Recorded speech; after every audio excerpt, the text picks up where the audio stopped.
Hello everyone, welcome back for one last thing this week. A little bit late on this one, it's Monday, we had a late reschedule, so... but we are going to be getting into the one last remaining map pool showcase here. We've got one more that the entirety of the top 8 will be playing on. And we've got the pool team with us today, as always. Yeah, hi everyone. I'm Dada. I'm Chiv. Oh, I'm Dada. Oh, we don't want to be Dada. What the hell? Okay, listen, buddy. It's a map pool showcase, alright? It's a bit delayed because of a couple of scheduling issues, but we had a live stream earlier today, like an hour ago, roughly, of Amacetic versus Enreid. That was a really close match. And our round of 16 has concluded, so yeah, it's a map pool showcase time. It's a bigger map pool, and it's bigger stakes. For sure. Yeah, we can get into it whenever we want to. One thing to note is there's going to be some extra maps. The pool, or rather the matches, are played on a total of 7 maps now. So if I am counting right, I believe there's an extra map in every mod category. Yeah. Yeah. Sounds about right. And we're starting out with some classics. Can No Mod 1 for Weak Tube be at least 8 stars? Well, It's this like is close. 7.9. This used to be 8 stars, no? Used to It be, used yeah, to, I think I it's think, probably 8 stars now, yeah. But yeah, this is gonna be Bad Boys Missa. People familiar with this map. Dokito was seen used, I believe, in the roundtable, either qualifiers, probably the qualifier tournament, from what I remember. But yeah, this is gonna be. I think Dio did pick it for roundtable. Yeah, dude, it wasn't Roundtable, I remember it. This play's gonna be this play's Bubble Man, by the way. It's not Yes. guessed. Guessed is pretty good. Yeah. Kind of look towards, having, kind of not only a classic map, but also just like a pure 200 BPM raw aim map. Yeah, it's And that's what we got. very standard map with like some pretty like era accurate jank. Like you don't map a couple of patterns like these anymore because people figure out, oh, this is not like comfortable and like we want to maximize comfort. But this is all it used to be back in the day. You used to play this, you used to play Ado, you used to play like maps with very uncomfortable bits as well as the regular comfortable patterns. People are pretty, like, Dokito's pretty infamous for how awkwardly mapped his Yomiuri is, right? So, compared to the Ribbon one, which shows a lot more normal. Not normal, but I guess comfortable. But just the difference in era and also a little bit of mapping style. Like the other map I can think of Dokito that's really well known is Halo Twin, which is also quite awkward because of the density. Yeah, the Dokito one has aura though. Yeah. This map is 8 years old. So I don't know why it has a Will Smith background. Bad Boy is or Bad Boys is a movie with Will Smith and I forgot the other actor's name. And Bad Boys Missa is the name of the song. I think that's the connection there. Yeah.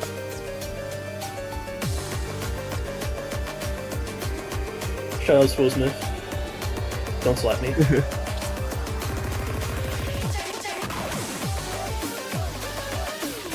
But yeah, just an A map. Not much to really say. FA A maps are far and few, but luckily this one is here to stay. A couple of awkward slider streams that on Lazer play a little bit more friendly, so that's always nice. A little bit less jank. Yeah. Showcasing some of the features, not making you break if you're like slightly too late. Always appreciated. Still have a minute of map remaining. I always look to the top right, but just Look at the bottom now. No, I didn't need to look at the bottom. It even has the amount of time remaining. Yeah. There isn't even like a universal way to look at these. Like everything is so movable on Lazer now. Like everyone's got stuff in different places. For sure. Replay is Bubbleman, right? Yeah? Yeah. Yeah. It's actually, no, it's my grandma. She was at my house yesterday. It's Did you FC? Oh my god, I was gonna say. Wait, his aim is actually back in aim. You have seen this map. It was pretty nuts aim map. I'm surprised it's not 8 stars anymore. It used to be like 8.01, I think. How many FCs does this have? A couple, right? A couple. Looks like 3, 4. 4. Kukizi, Malashevsky, Mashtaj, and then Vaxi has a choke. Like a very, very late choke. We'll count down.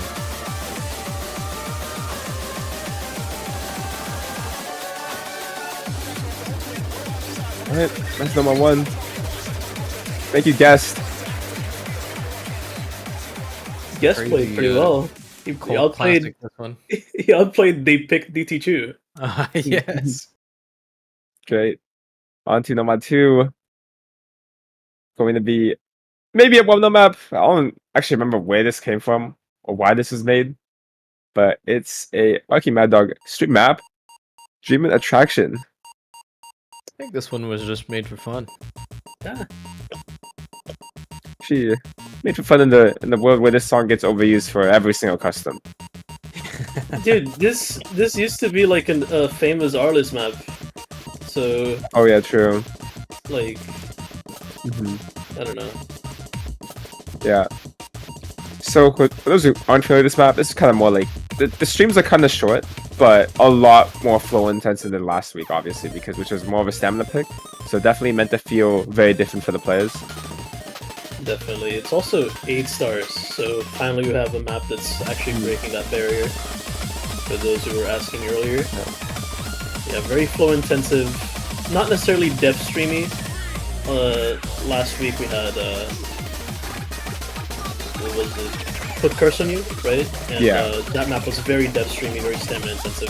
This one is a bit more conventional to like a kind of regular length streams, but what it lacks in stamina it makes up for in a lot of flow, strain, and stuff like that. So yeah, it's tough. It's a tough map.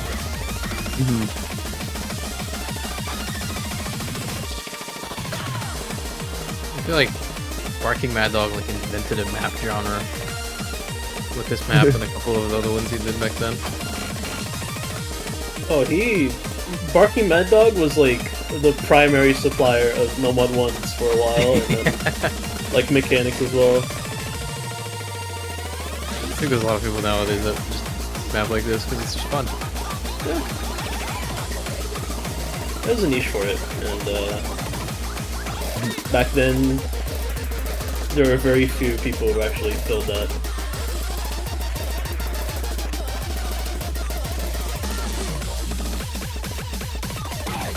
I want to add something while this is playing out because, I mean, again, this is a map you've probably all seen already. So the whole selling point of the Lazer Grand Arena is that we're going to have 2 original sight reads at the end of the tournament.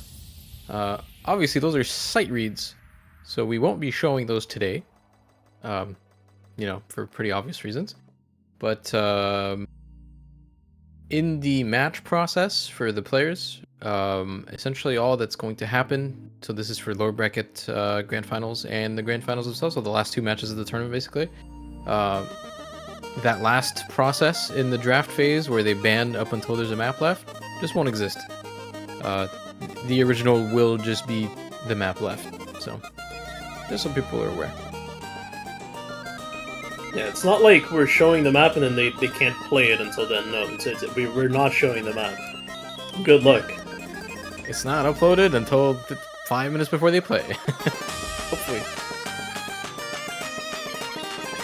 Also, again, Jackson, the hero of LGA's showcases, coming in clutch again.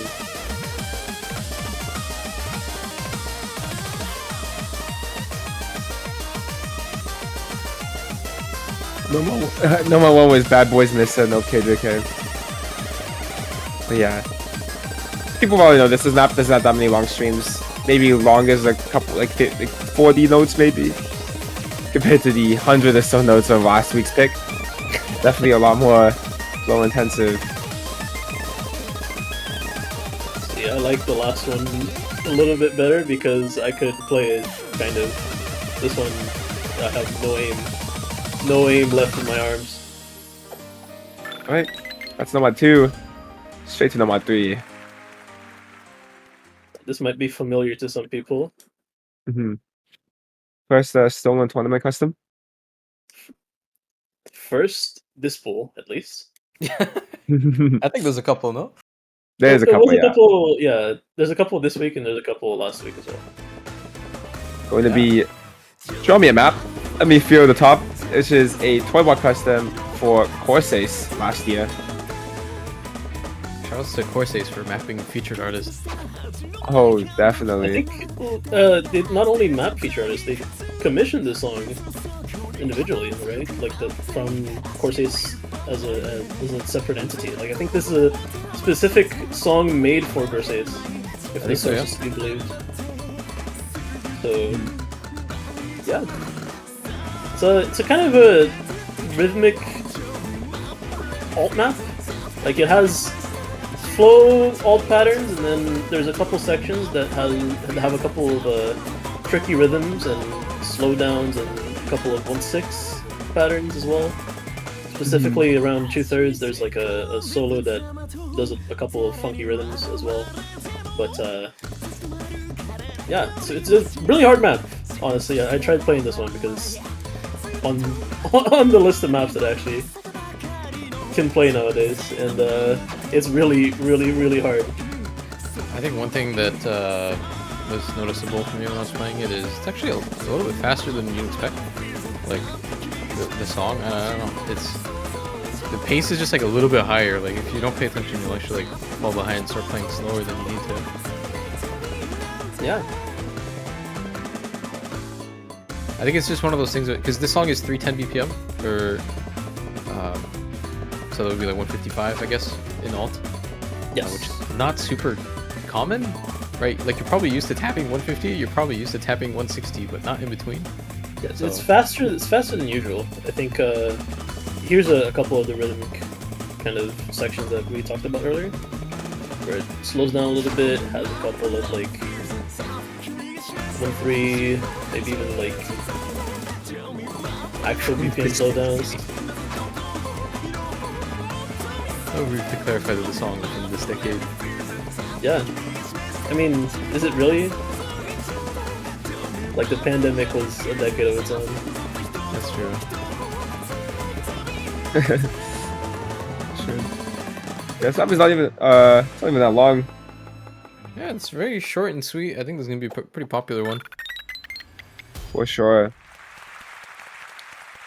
Next map. The block, Nomad 4. Familiar rhythm game song? Yeah, song this from point. last decade. Songs in every rhythm game. It has like 20 maps. Had some Oh, slide song- attack. Song is one of the best sound design ever created for a rhythm game in the world. Oh my god. It is like omnipresent, I guess. Like it's just good. Like people appreciate good music, and I think this is just like Yeah. good. It's Nelv by How It Go. is no. Custom for Badlywood Cup, I think. Which was Yeah. a tournament last year. Open rank. This is a little bit more slider intensive than a couple of the Nelvs that you might be familiar with. As you'd expect from being a Huggle map. Yeah, it still holds circle tech elements, but it has a lot of like these funky slider shapes and slider following to be kind of tested in the map. These Couple of this, these fast sliders actually look so crazy with Argon skin. they look they look Much really harder. crazy. Especially the ones with ticks. Like Yeah. the ticks are a little bit hard to see, so Yeah. Slide streams on this map are also a lot easier on Lazer. So due to the slider latency, so it shouldn't feel too tricky. Yeah, also on stable we can lock a couple of these, and on laser it's much harder to no lock.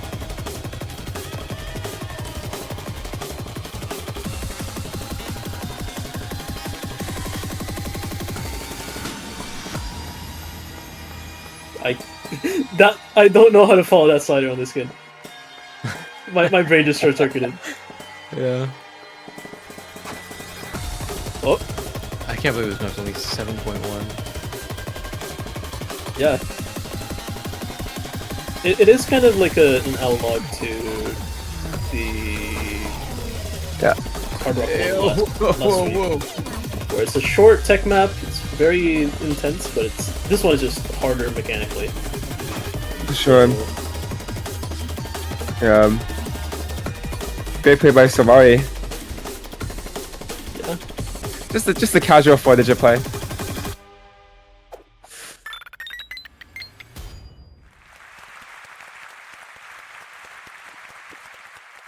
All right, next map. Now this is the third tourney custom in a row. Okay, guys, some slots are not maps are not findable, and this is definitely one of them. Yeah, Yeah. This is a Mad Piano Party. This is a reading / rhythm / flow test. If you're familiar with a couple of Panic maps, like which one was the one of the roller coaster? I forgot the name of that. Like the roller coaster background. Oh yeah. I mean, it's also by Panic, right? Yeah, it's also by Panic, but it's very similar. Like it's a flow challenge with flow AR. So you see a couple of patterns inspired by like Tsukiyue, a couple like very overlappy patterns, a couple of like spacing changes. It's just in general very challenging to either do the actual flow aim like as it is presented, but also just reading where you're supposed to go.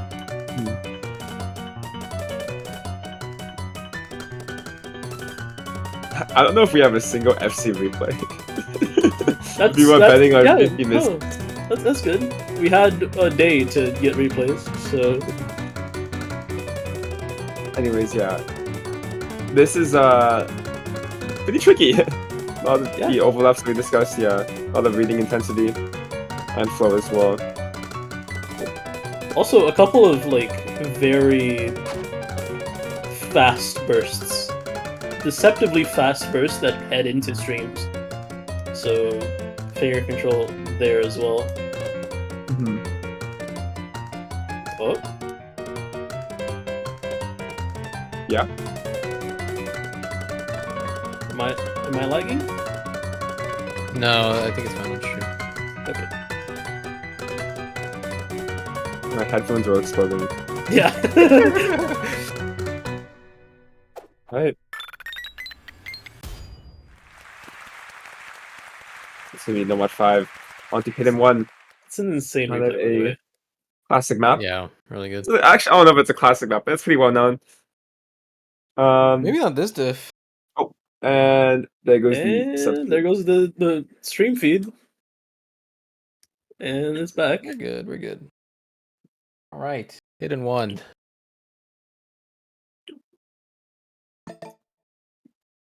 For all you Nanahira enjoyers out there.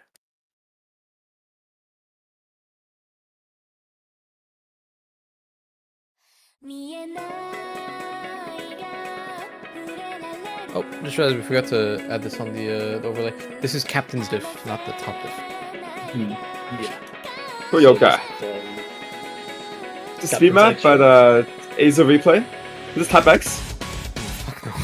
Oh, you can hit these bursts now? Wait, old man still got it. Listen, if you mash hard enough, anything is possible. I don't know, I can hit some. But Yeah, it's I not was feeling- super. It's not super like long bursts, so the issues don't really arise. It's just like triple squints. Yeah, I mean, this map is fairly speedy, but I mean, there's no stamina whatsoever. There's like one long 3 minute, right? So it's just like really fast alt aim for the most part. We're not the same. I don't think in my life I've ever seen me get 300 on a burst higher than 240 BPM. Physically incapable of doing a triple at 270. This I is just feel really you now. fast finger control, if anything. I actually just never had that dog in me. Anyways, this is kind of the tiebreaker map of a pool of no tiebreakers. You know what I mean? Like the vibes are there. No, I mean it's mechanics. It's a lot of mechanics and mostly Like compared to the rest of the pool, concentrated- I don't know if any of the map kind of gives the same vibe. Yeah, because no other map is like as long. Even though this one is not even that long. I get it. I get it. I feel it. The most comp players use a pen. I would say it's like 70-30. It's like 80-20, but yeah, mouse is possible. I myself have played with mouse like a lot, and then played with tablet. So There are a couple mouse top 20 players off the top of my head. Ninerik plays mouse. And also Friday plays mouse. Secret Box plays mouse. Decadent plays mouse. the game plays mouse, yeah. Or at least used to. He does. He still does. And a Secret Box was tablet, but he switched after he got like like Yeah, an insane aim the hand yips. pain. Yeah, he got the Dude, yips. like 1 in 5 OC players get that, and I'm just part of the club. Like I just can't hold a pen anymore. No, I feel it. But I'm like a Secret Box. I'm not gifted. I just can switch the mouse on command. He didn't switch on command. It was like a year. He spent a year on the mines, working, sweating. Let's go then.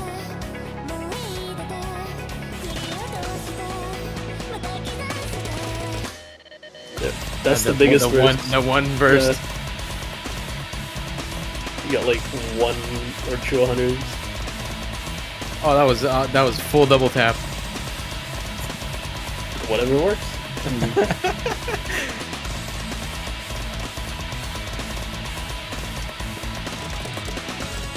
Oh, that was full double tap. I could hear it. Yeah, I might have to change the booting profile of some of these. So now it is a speed map. Hey, that's the only 2 streams in the whole map, pretty much, right? So, And it's a few and hardest parts of the as you can see, no aim, double tappable, no one's complaining. So,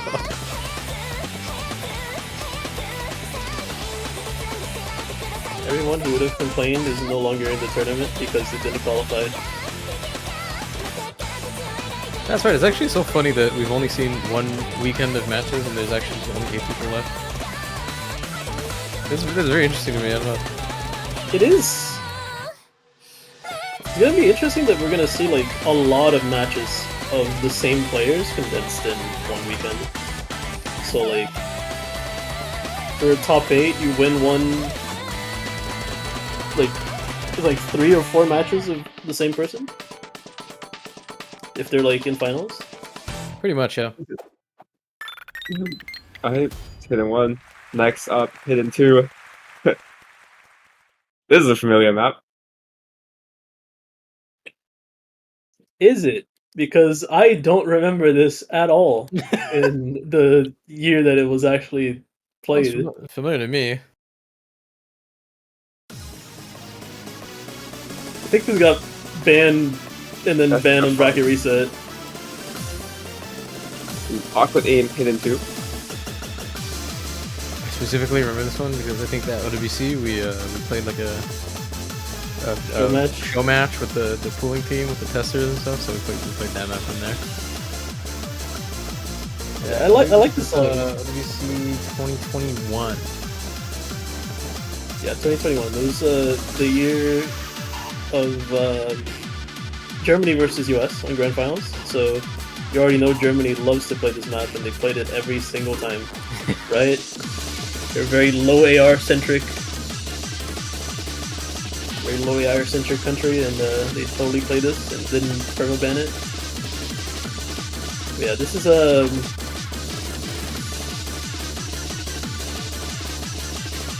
the Porygon Z map in my head because of the background. A lot of attention to be paid here to some of the flow patterns in some of these sections. If you try to just autopilot through parts of this map, it's pretty tough, honestly.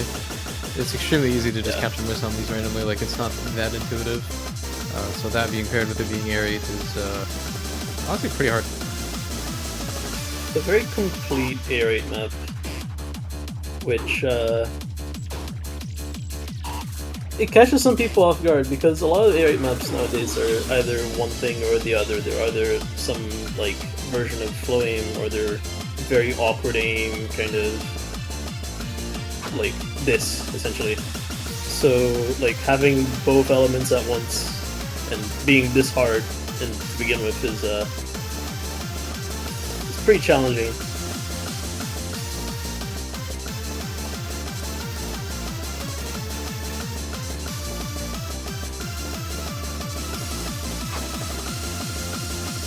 As you can see, like this is a tough map. Even our best replayers having a bit of trouble. Yeah, you can just SS this map with like 10 misses, which I think is literally what Sora is doing right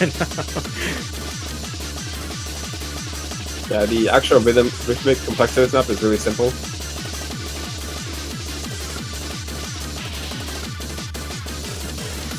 I think if I heard this in like the street, like on the street, I just hear this, I immediately think Cranky because of this like instrument. Yeah. He really likes it. Like I remember Chaser, remember like even like some of his older stuff like around 7.6, and then what was it?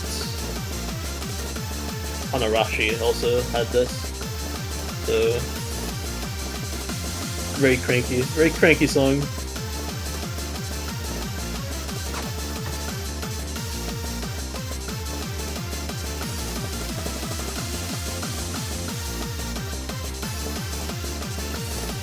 So many good cranky songs that I didn't really fully understand how old they really were. Like I think like R176 is from like 2003 or something. Yeah. 2002. What the hell? Yep. Alright, next map, Hidden 3. Also, kind of well-known map. Oh yeah, everybody should know this by now. Yeah, If you've this been one. playing the game this year or even last year. Used just about everywhere. Map goes crazy. FA, so it's going to be used. Shadow Very, Castle. Very almost want to say RNG map. This is. It's aim control on hidden, so it's always RNG for like 99% of people. Like the range of scores you can get on this actually just depends so much on the day for most people. It's kind of insane. Yeah, this map feels really good when you can play it and you combo it and like you just feel like Jesus, and then you start missing and then it's like what's happening to me? But on Lazer, that's like the best part is that if you start missing you can actually get back on and not just not lock completely. Yeah. When I was trying to get a replay on this before Silvari logged on, I no warm-up, played the map the first time, got my best play, and then I tried to beat it for 2 hours and I didn't. Like, sight read, no warm-up play was just better. Like, this map is just like that. Yeah, this is just, kind of like stream of circle attack. Lot of kind of wiggle flow control or aim cursor control.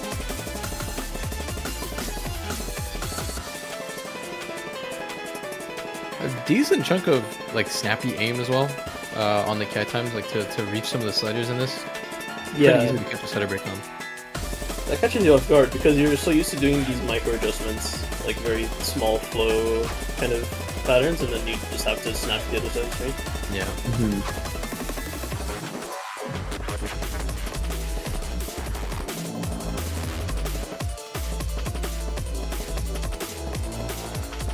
mapped by our good friend Jeremy. He's retired. Is he? Yeah, I think he doesn't map anymore. Damn, I can no longer ping him. You can still ping him for fun. Okay. How do you find a server?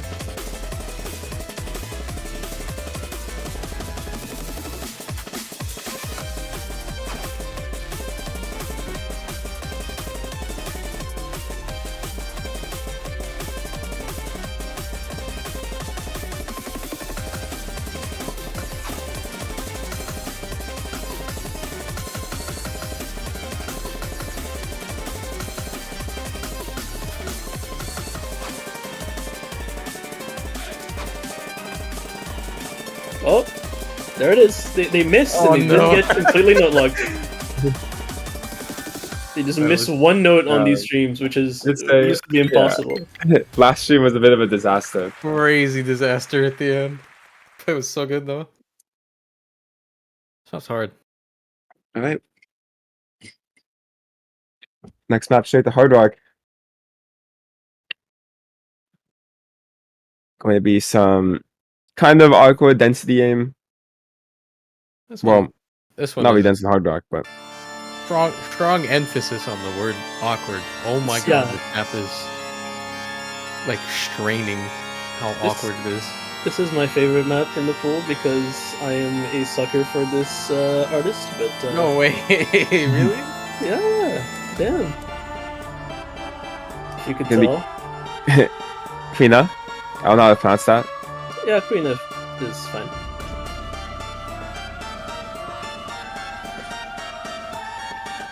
Trying to see if the map total gets it under 100 miscount. And Lazer's not the replay that you want to see. Oh, I'm. Don't worry, I'm making my contribution to the miscount on this one. I think. Actually, I don't know. I don't remember. This You map might does put have a pretty numbers. sizable chunk of like downtime. It's only like really during the KIs, like this part where it gets really awkward with some of the actual control that's needed at this BPM.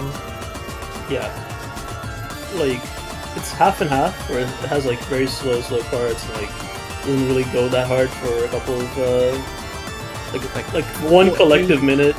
Full screen aim control at 222 is so unhinged. Dude, I just hate this BPM. This BPM to tap is like the worst because for like extended patterns like these, it's like it's just straining enough to single tap to make you not want to single tap, but also like it's so slow to alternate that you don't want to alternate. You have to like snap to every single thing here, and then suddenly just sometimes swap the flow for like 4 notes, and then snap again, and then flow again, and it's like your wrist will just hate you for playing this. It's just the way it works.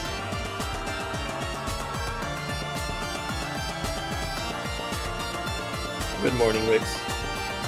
It works. Good morning.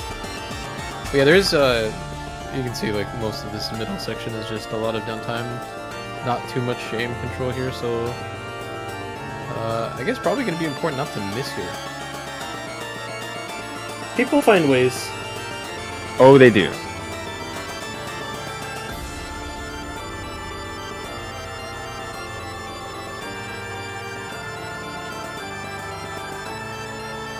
This map is a rank 2, right? Yes.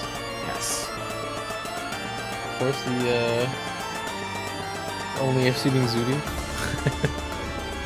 Some bias pulling. It's okay, let's just put a bunch of speed maps in.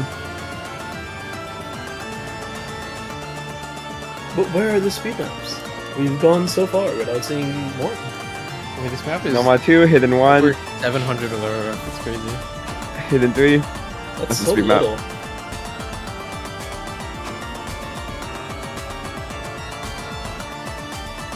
Like, for how hard this map is to actually aim, that's so little to, like, be awarded PV for.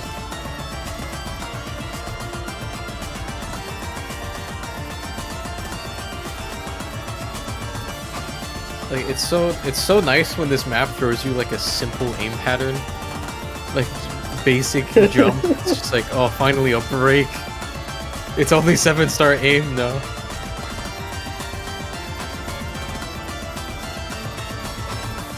Oh. Yeah, like, oh my god.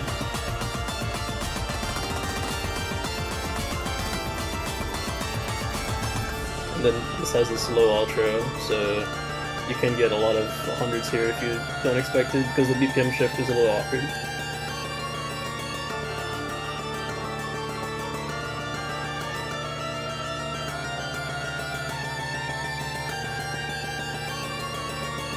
Right, let's see how much you contributed to the miscount. 17. Oh my god, alright. LeBron numbers to the miscount. That's GOAT status.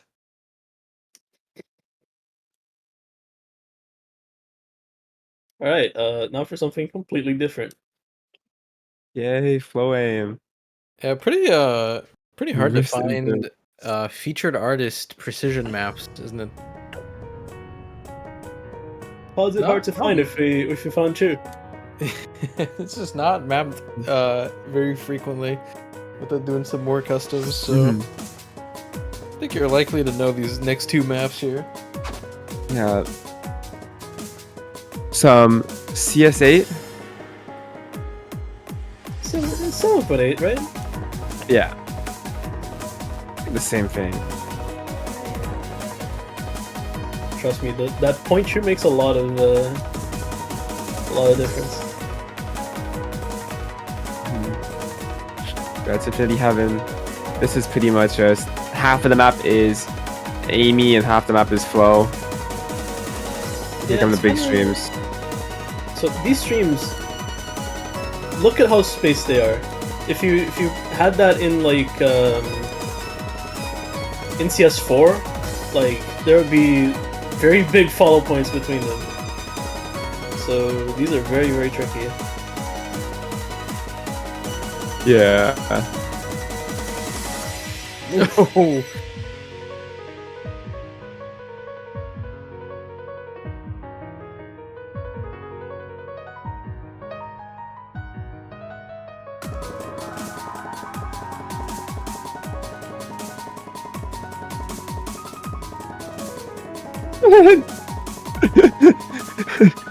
Don't reach that.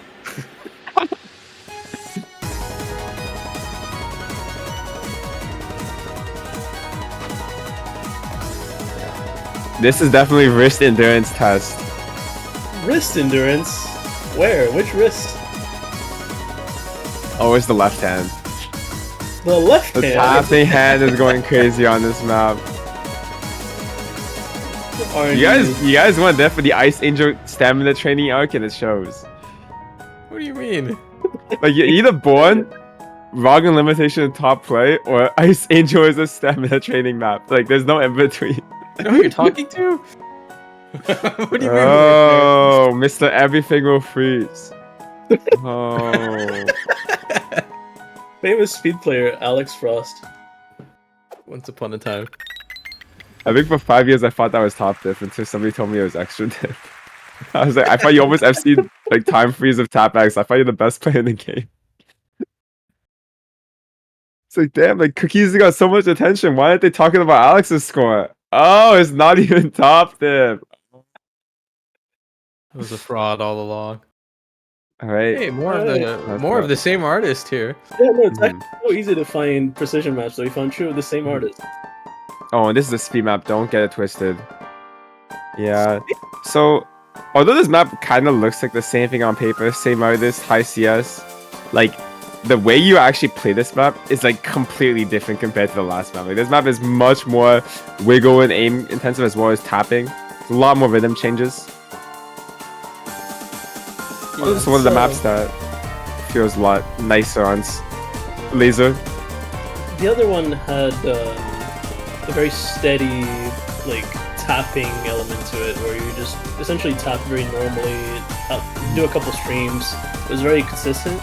And this one, it's like, there's rhythm shifts, there's double taps, there's very tricky kind of like snappy wiggle flow like this, and like it's just very tricky overall. Like this only has, I believe, 3 hard rock up seeds. And probably nobody as good act besides I think Arison. They got one. The one? It's not Erison? Harrison plays no mod unless he's going on Hard Rock. Oh, what? So there's 3 HD chars. Harrison missed at the end. Oh, I see. There's 3 HD chars. So Matthew, they picked DT Shu, and I'm a fancy lad. Boba's got some crazy active right now. Has anybody seen this 99.5? Is legal on this map?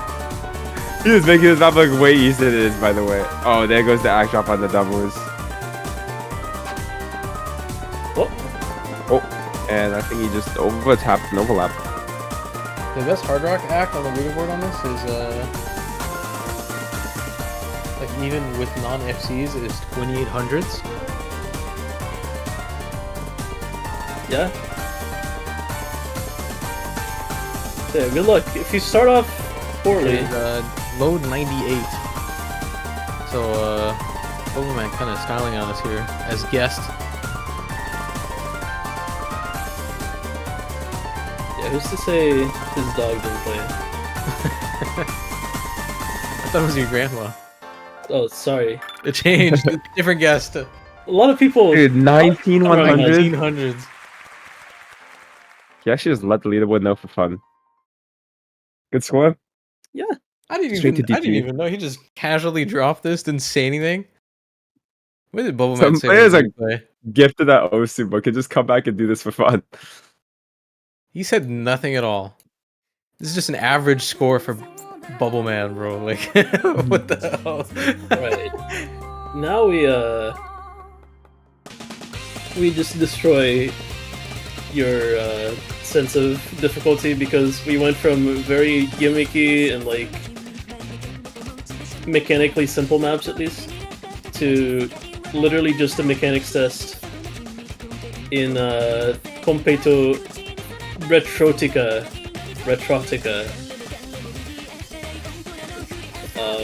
Yeah, this is a DTA map. It's 8 stars, 8.06 I believe, and AR 10.4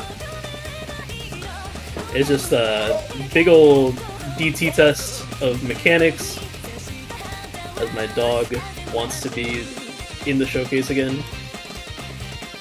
Probably say this is the only like traditional DT map in here. Conventionally Yeah. speaking, if you're used to stable, so you're used to 1.5, then yes, this is the only traditional DT map. If you consider that, We're making use of some rate changes for the rest yeah, of you. Yeah, getting a little interesting with it.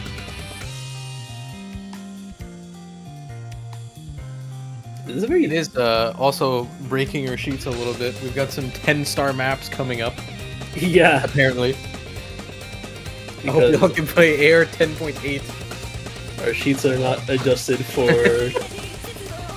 you know, 1.2x or 1.3x or 1.7x. That's not.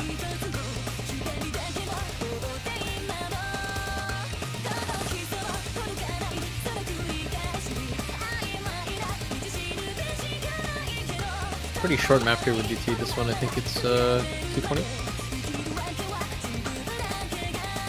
Yes. Nice and condensed.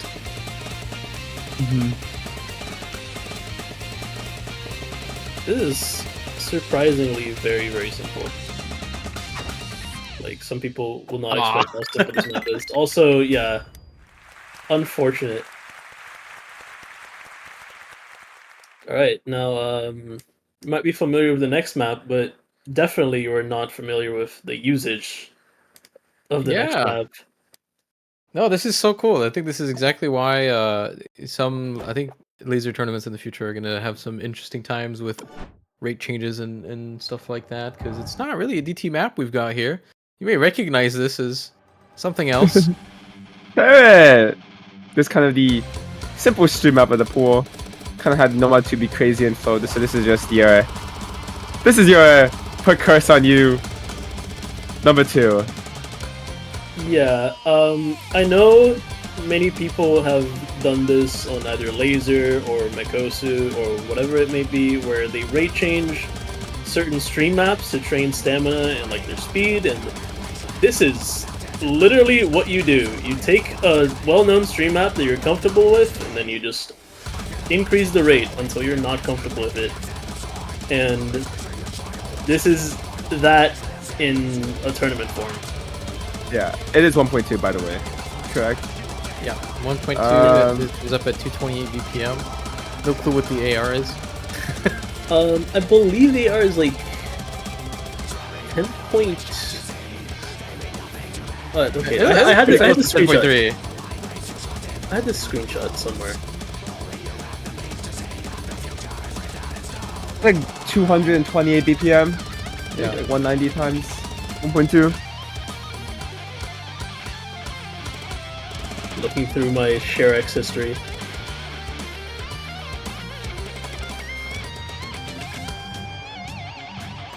I mean, regardless, I think the AR on this is pretty comfortable. I also believe this is one of the highest SR maps in the pool. It's definitely 8 stars. I just don't remember how much. What after? Probably 8.1.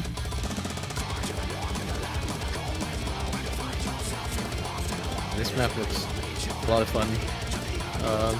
Looks like a lot of fun sped up if you can play this. Yeah, no, this is a great map for tapping players of any kind. Actually, the tournament number 2 of all time, though. Oh my god.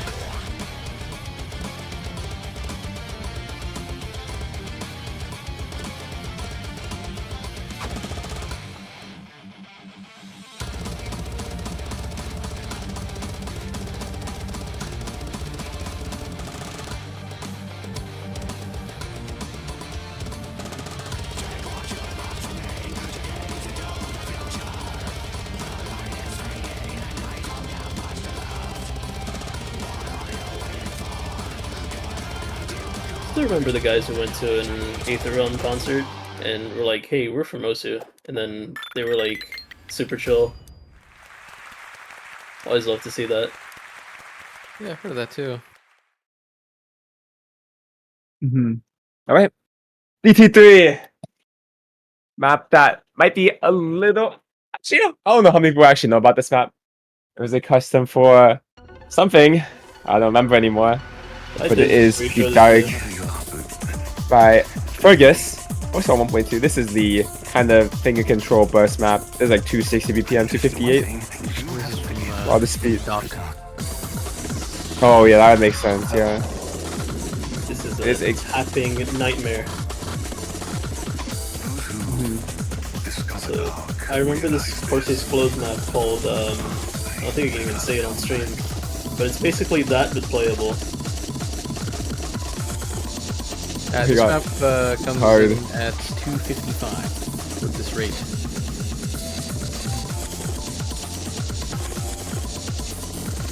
Drawn to this land where dark runs deeper than anywhere else. Also, That was also a custom song. yeah, you might recognize this artist from being an old Osu mapper. Primek is an old Osu mapper. You might recognize some of their maps. I believe there is a loved map of a certain breakcore song that I forgot the name of right now, but that's a popular Primek map. And to get it. Genesis at Oasis. That's the map. He made that song? No, he made that map. Oh, I see. What's the previous map for? There's a lot of maps to go through. Short answer, the well-known ones are like Grand Hard Rock and Shadow Castle Hidden, and like Nelv, Nomad probably. Long answer. Yeah, we did just go through. Probably like, wait one more map and then the map will just be released very soon after. It's kind of hard to go Yeah. through everything else. I mean, I could say Bad Boys Misa, Dreaming Attraction, Draw Me a Map, let me feel the tap, No, Mad Piano Party, Kirioka, Best Fung, Shadow Castle, Arena, Infinity Heaven, Gwyn, Spectre Erotica, Tarot, The Dark. Yeah, Jackson just casually dropping the FC on that one. That's He just beat all of our top players. By the way. 8 stars, by the way. Mhm.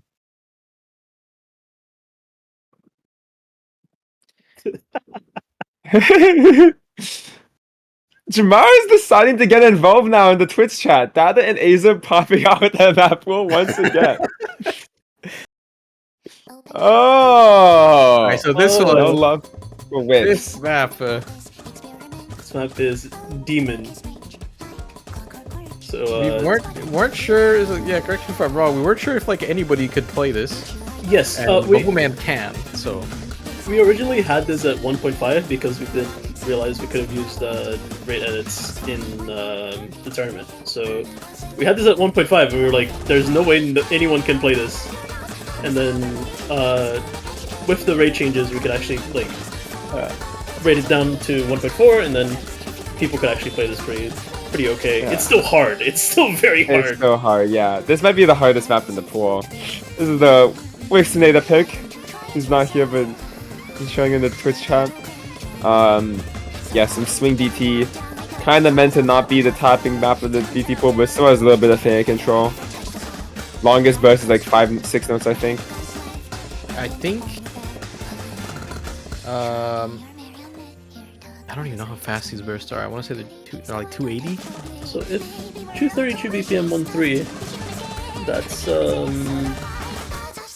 150 something. Oh my god, this is so hard. I can't do maths anymore. So it's not 280. I can tell that much. It's not 280. It's 1.3.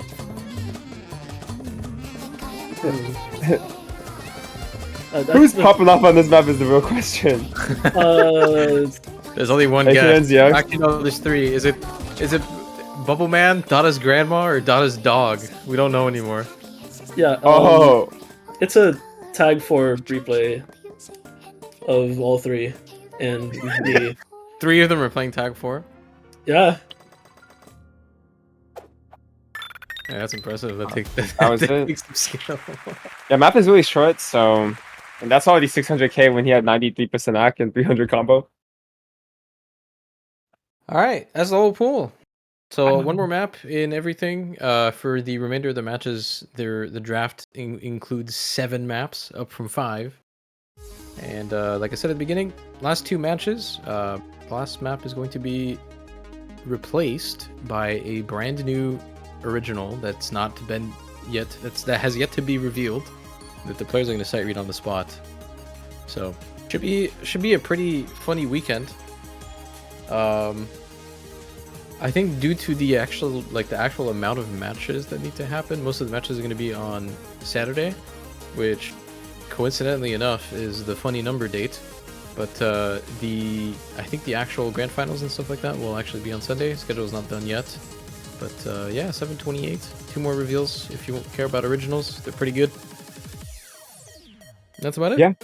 Thank you guys all for watching. If you guys have any feedback, let us know wherever in the cool map with feedback channel, or you can rant in DMs for fun. That's all for us. Thank you guys so much for watching.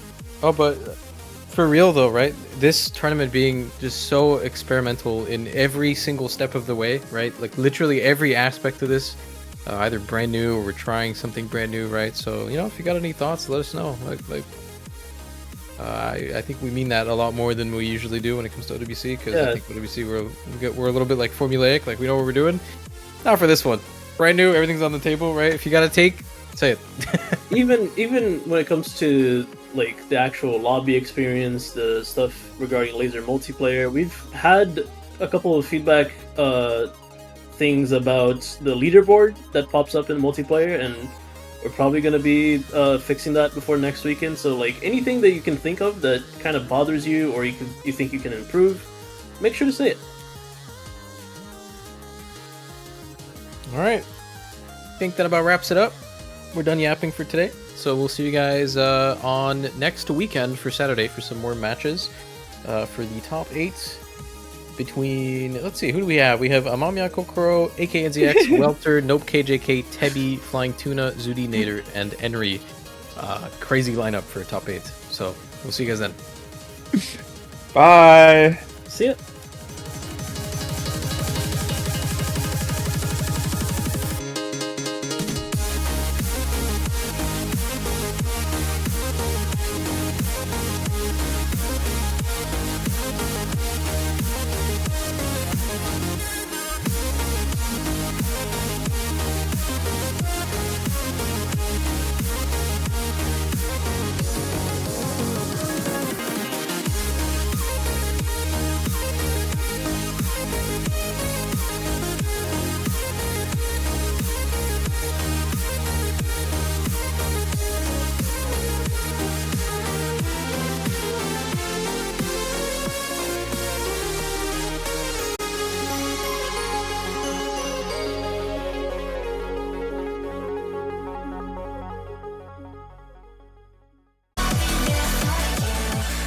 Hello everyone and welcome back. It's time for the Lazer Grand Arena. We're in the quarterfinals at the moment. We have a last few still in the single elimination stage. It's still getting pretty dicey for the players we've got. The first match to kick off this weekend of LGA business is going to be a really close matchup on the seeding. It's going to be Nope KJK taking on Tebby for spot in the semis. I'm Doomsday, good morning to you, and I'm joined by iFlame. How's it going? Oh, good morning, indeed. It's going well. We're here bright and early for this matchup, but like you said, it's going to be a good one. Not only are they close in terms of seeding, but if you look at their scores from week one, their best scores were incredibly close. Tebby with 3.35 million, best score on the pool, and Nope KJK at 3.66. Incredibly close in terms of skills, but some differences in terms of skill sets. I think based on what we've seen so far, Tebby could look to take advantage of Nope KJK on some of the hard rock picks. Nope KJK has looked incredibly good on the hit-ins, but Tebby very strong on the low ARs as well, so not all of those are free picks for Nope KJK. And then Nope KJK, of course, has looked incredibly good on some of the tech picks especially, so Tebby's going to have to watch out for those, as we should be getting into pick ban any second now. Yeah, both these two, from what I've seen of them, are very handy on some of the control maps, especially Nope KJK. That's his bread and butter, right? You get him on those control picks, you get him on those techie picks, he's a menace. Tebby's hard rock is definitely his best strength. But I think something I'm super interested with in this matchup in particular is neither of these players like DT, like, at all. I wonder if it's just going to be banned out outright. They're just going to have a gentleman's agreement and just not touch the speedier maps. But I'm curious to see if someone decides to dip into that. Yeah, as you said, DT2 ban comes out from Nope KJK, and it's always very interesting because you don't actually need to be good at the map, right? You just need to be better than your opponent. So we'll have to see if either player has the confidence to say, okay, maybe I'm not usually a DT player, maybe I don't usually like the DTs, but I think I'm better than the other person at DT, so I'll pick it anyways. So far, not going to be the case. We see DT2 banned out. We'll see if Tebby wants to ban out one of the DTs as well. I could see Tebby banning out one of the more tech-focused picks as well. Something like Nelp is going to ban out that No Mod 5 Mad Piano Party instead, and that's going to be the AR8 pick. A little bit of a surprise as Tebby's been strong on the low AR so far, but going to ban out Dreaming Attraction, the No Mod 2 as well. And now we're just waiting on the second ban from No KJK. 3 hard rocks still open. Yeah, they're all still open, so that's going to be pretty good for Tebby. I think it definitely telegraphs that Tebby's not too confident in the control 1v1. I don't blame him against Nope KJK. He's one of the very few players he wouldn't feel very confident on those sorts of picks, I think. But as long as the hard rocks stay open, though, that's going to give Tebby some good ammunition to pick into. Yeah, and so it is the No Mod 2 pick for Tebby. I should correct myself. I was thinking of the double ban, but it is going to be a No Mod 2 pick. Does make a lot of sense here, I think. Yeah, so straight into the tap-ins. I mean, it gets you warmed up right on the start, get some streams going on. 205 BPM streams, it's over 8 stars, so you're pretty high up on the mechanics at this point. Yeah, it could lead in nicely to something like Infinity Heaven 2 if Tebby wants to pick that after. It's another one of those stream-focused picks, but that's time in the hard rock category. So, you know, a bit of a test, this one. If this goes well, then you look to pick something like the hard rock 2, and if not, maybe you try a, well, I guess you're not going to have the chance to find out. Hidden 2, No Mod 4, very quick picks for Nope KJK.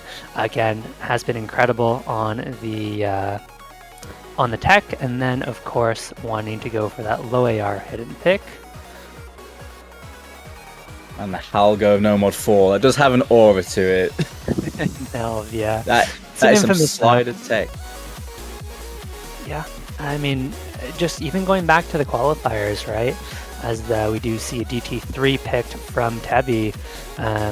One of No KJK's best scores, I believe, was on that slider tech map and null control, getting second place overall. So very good pick there.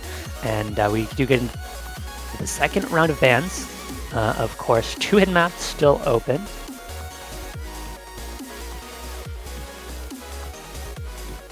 Hard Rock 3, surprising ban to me coming out from Tabby. Maybe the skill set that Tabby doesn't like. It is CS 6.5, but even then you still have CS 7.5 in the pool, not what I would have expected.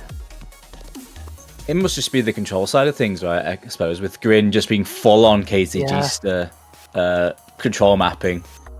It is a surprise. I think that would have been a bit of a toss-up between these two, but again, it's highly telegraphing. He does not want to play control into Nope KJK.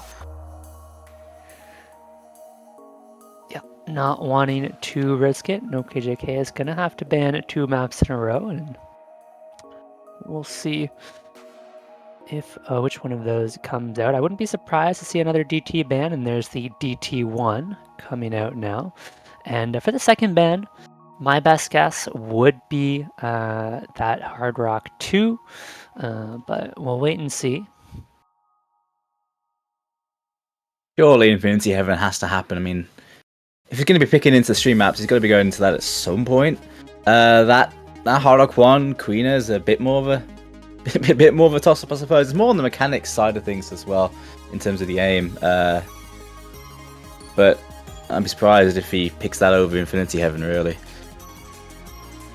Yeah, there's actually Nomad 1, the ban, and I think that means we're going to see Infinity Heaven played, as I would be shocked to see Tevi ban that out. And so there's still some question as to the order of the maps, but I think at this point it's almost certain we're going to see Infinity Heaven played.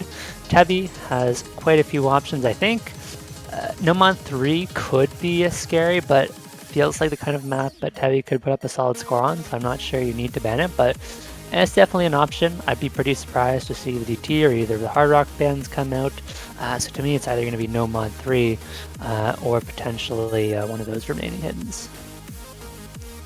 I'd love to see Shadow Castle here. It's such a spicy pick, but on Lazer, it's a bit more friendly because of the note lock not being so crazy. Number 3, so it is going to be that Nomad ult pick that's gone. Another control pick, but it does leave the hidden control open for Nope. Yeah, I mean, we have seen Tabby be relatively comfortable on a lot of the hiddens. It's not necessarily a weakness for Tabby, just something that Nope KJK is incredibly strong on.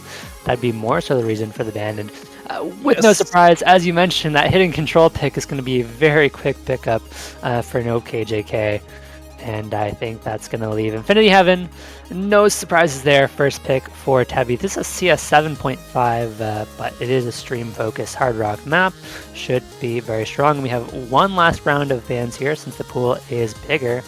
And I have to think at this point it's going to be the hidden 1 banned out for Tabby. Probably the Hard Rock 1 banned out for No KJK, and then just coin flipping the DT at the end as the last map left unbanned will be picked by default. Yeah, I think that DT4 is another one that's going to be a proper toss-up between these two. And it looks like we're going to be ending it on something quite close. It could come down to that. I think looking at the lineup, though, like the maps we've got, you're starting out with that stream map, straight into the low AR. It's 2 control maps, of course. But then that DT pick, that Kremek map, is definitely speedy. What happens in that one between these two? Because, as I mentioned, it's not... Speed is not really these two players' forte, so that one... I mean, if one player is super warm, that could be a huge swing in someone's favour on that map. Yeah, it's really hard to say. I mean, Tevi, I would say, looked slightly better than No KJK, at least in qualifiers. No KJK did have one of the worst scores on the qualifiers DT2, so I think it's fair to say Tevi should have a slight edge on that, but not really known for the DT2 either. I think it's more of just a feeling like you're better than your opponent. And it's very interesting, this format, because typically you can pick a skill set and adjust accordingly. You know, if it's working, keep going with that skill set. And if it's not working, then it's time to switch it up. But you can see Tevi has invested very, very heavily into the tapping. Nomad 2, you've got DT2 and Hard Rock 2 all being tapping focused maps. So there's that risk if the tapping doesn't work out like you expect. All of a sudden, things could be looking very dire, but I think the tapping should look good for Tebi, as we should get into the first pick pretty soon. You'll definitely be hoping the warm-ups are working for Tebi. If KJK's come prepared for that, it could be could get a bit spicy, but we'll soon see. We should be kicking off soon. We have our lineups locked in. It is going to be String Theocracy that's the last pick, so the Control DT will end the set. Yeah, it could be a very fun one, and I mean, cannot understate just how close on paper these two have been so far in this tournament. And this is one of those matches that could really come down to the wire. I don't think we could have asked for a better one to start off the weekend. Real talk, real talk. Both these two players have taken down some very, very notable names to make it here. Nope KJK taking down Zestash and intercambing to get to this spot. Not an easy run by any stretch. Tebi taking down Yolks Pie and Nick to get here. Nick 1324, very strong Canadian player. So at this point, these two have been through the ringer already. Plenty more to go and plenty more await the winner of this. But these two are on great form. But we are going to be saying goodbye to one of them today. Yeah, unfortunately. I mean, like you said, they beat some very strong players, but now up against each other.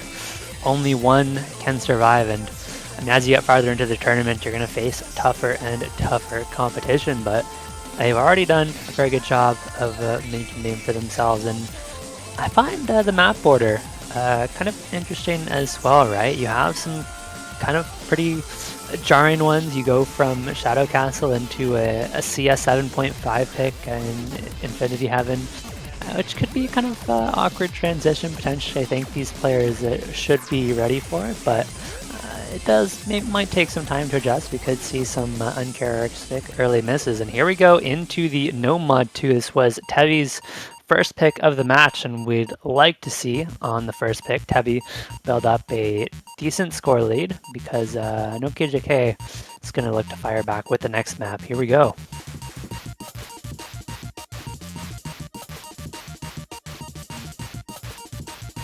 Also on Lazer, for those that aren't too familiar on Lazer, the nutlock side of things is very heavily sort of nerfed, right? You can't really nutlock. It's there in a subtle way, but big chain misses on stream maps are not really a thing on Osu Lazer, so they're a lot more forgiving if you miss aim.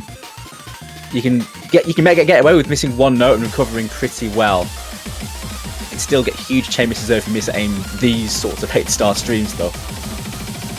Yeah, we're going to see that first chain miss coming out from Nope AJK, dropping a ton of accuracy as well as he just finds, as you said, 4 or 5 notes on that stream, dropping some 50s as well, and already falling very quickly behind Tebi, seeing why this is such a strong first pick. And for those of you who are not familiar with the tournament, it is a cumulative score after all 7 maps are played, so the score you win by matters so much, and Tebi's off to a very strong score. It's already nearly double the score of Nope KJK and still holding a massive combo to boot, so looking really good. But able to hit that space section, Nope KJK does not, and Tebi running away with this one. This score lead could be massive after the first map, but finds the miss on the jump. He finally drops his FC, but the accuracy, man, that's like a solid 5% above Nope KJK, and accuracy is so much more valuable on Lazer scoring. So he's only going to be climbing away, and Nope KJK just continues to struggle. This is looking like a really good choice to go into right off the bat, and it bodes well for Tebi going forward with his picks. Unless he can find some warm-up. Yeah, and we still got half the map to go. So Tebi's already built up 200,000 score lead, and I think the goal for Tebi would be to build up a similar level of advantage, another 100, 200k towards the end of this map, and we consider that first pick a very, very big success. But does find the miss there. It's going to put the bleeding a little bit for No KJK, but No KJK did not have a good time with that last stream. It is very, very tricky, but it's going to drop the accuracy even farther. Previously at 93, now down to 88 is really brutal. 10% accuracy, Doomsday, as you mentioned, the accuracy hurts a lot more with Lazer scoring, and 10% is not going to feel good. Nah. Uh-oh, indeed. I think that's a good summation of this map so far. This map is just bullying to kick things off. I mean, Nope KJK's picks coming up are very strong for him as well. Plenty of time to pull it back, but this is looking like a really good choice to open this one up. It's giving Tebby a very nice lead right off the bat, it looks like. And see, Tebby's handling these streams extremely well. Like, I didn't realize Tebby was this strong of a flow aim player. Man's gaming. I didn't either. I didn't realize. Yeah. I mean, like you said, I don't realize how he was so cracked at tapping. Apparently.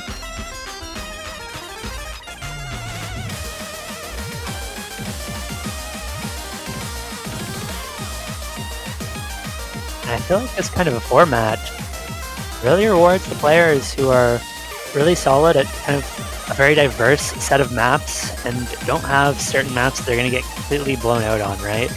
Because I know KJK could win 6 out of 7 maps, but if every map after this one is a 1,000 score difference, Tebby would win the match. Now, I don't think that's going to be the case, but just to give you an idea of the different kind of mentality you have to have in a match like this is Tebby, towards the end of this map, has built up a very decisive 300,000 score lead, and now no KJK is going to look to get 300,000 points back in the next pick with their own first pick.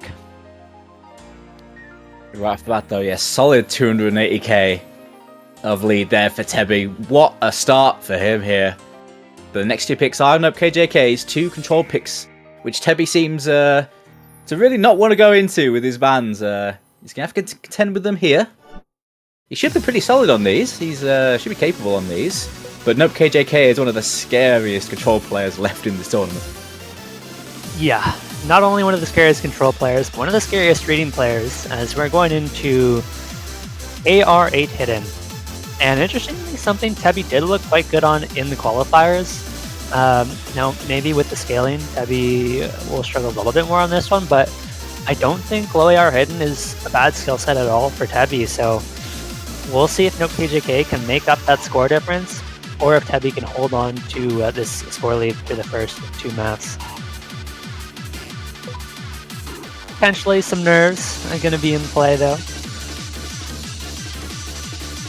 A bit of a massive change in gears as well, going from pure 8-star mechanics into something like this, where you really have to be patient with these linear aim patterns in this. It is more about the linear aim and the aim control side of things here. There are some tricky rhythms, but it is more about that aim control on that low AR. So you really have to be patient with this, and it's also fairly lengthy as well. It's not a short AR8 hidden pick. No, and also potential for lots of misses, so plenty of places to break, plenty of places to pick up big score, and these low AR maps are ones that we tend to see slightly lower accuracies on as well. You see 93 up against 78, and I do expect those to recover as we get farther into the map, but that accuracy could play a very, very big part into this one, as Nope KJK actually has already found a very early miss, but Tebby does trade it back slightly later on, and Nope KJK is just winning 30,000 points purely off of accuracy right now, as last time we saw 10% accuracy in favor of Tebby. This time it is in favor of Nope KJK, so we'll hope to see Tebby recover. I think it was just a case of the early notes, getting used to the style. And thankfully, there is plenty of time to get used to the style in this one. Tebby's finding his footing now, his accuracy is getting up, and he's getting some nice combos together. But it gives room for Nope KJK to capitalise if he can hold his run right now. Nope KJK does find a big miss, though, and that's going to give Tebby a chance to come right back into this one. There's still a lot of map to go. I mean, you can still make up for that accuracy if you can find a big enough combo advantage, and even if you don't find a massive combo advantage, all you want is enough combo to keep the score lead close. And so, if you can keep this one within 50,000 points, now dropping to 40,000, you're going to feel really good about this one for Tebby. You don't need to win the map, you just need to keep the score close.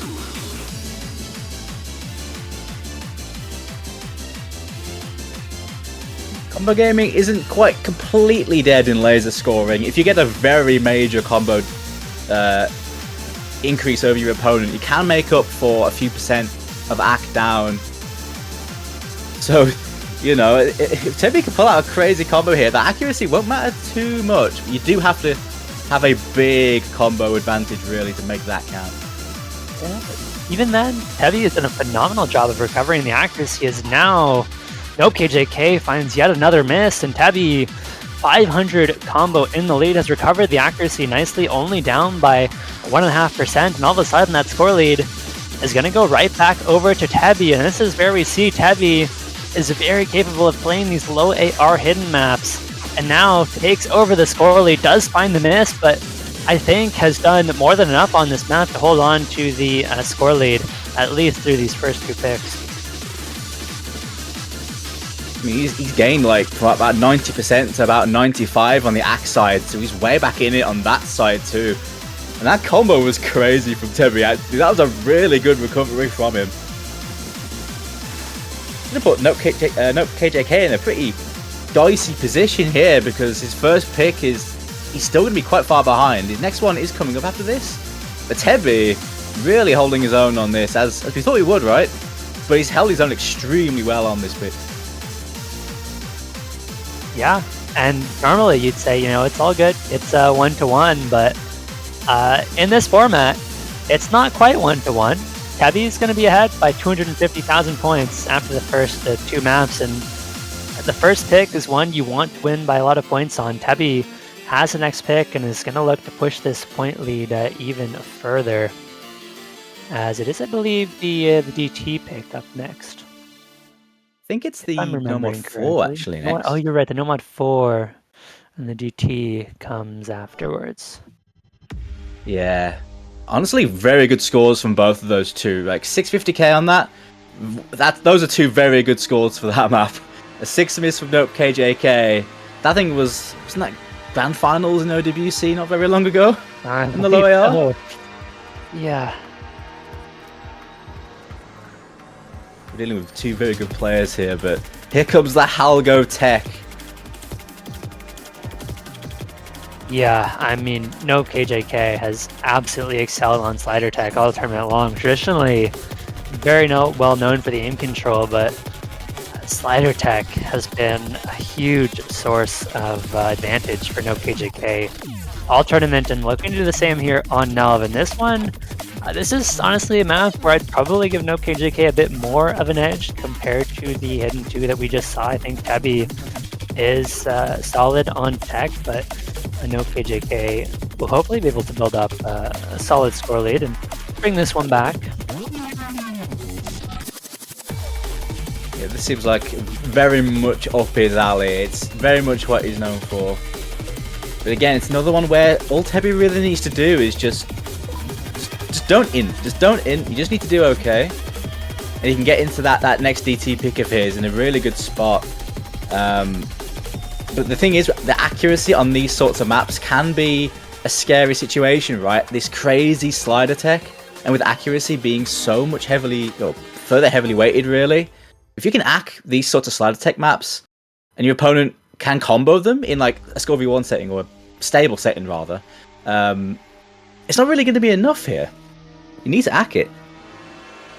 You do, but you know, we've seen Tabby put up solid accuracy on the first 2 picks, so hasn't shown any signs of struggling with accuracy so far. I think this could be a much trickier test of ack, but we'll see if Tabby can keep up. Here is no KJK. It's going to get a bit of a solo start on Nell, and a pretty solid solo start, as it's going to look good for at least the first 100-200 combo of this map. Accuracy looking very impressive so far, as hopefully we'll get Tabby loaded into the map shortly.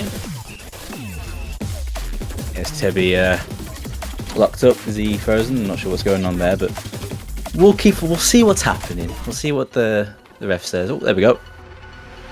Okay, that's an abort. So I guess that's a round 2 on that one. Give it a do-over. Yeah, seems like Tabby just didn't load into the map there. Map started and Tabby did not start the map. So we're gonna get attempt 2, and you know, I think no KJK is gonna be okay with that. Is gonna get a do-over of that miss. Discover dark, realize this. Those warm up in on those little wiggles at the start. There you go. Now let's see if this time around you can hold on to that combo through the first 200.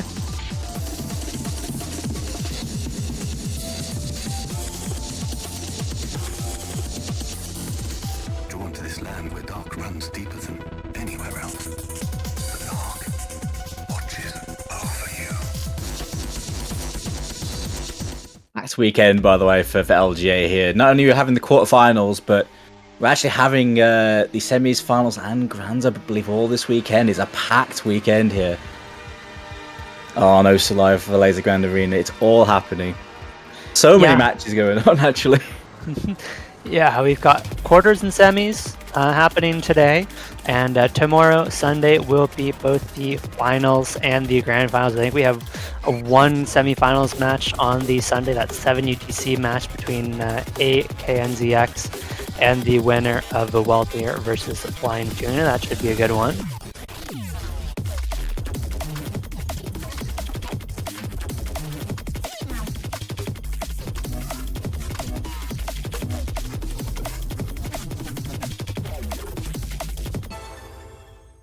I believe the players awaiting the winner of this one are playing pretty much straight after this one. I believe I think it's Amam Yokoko and Enri.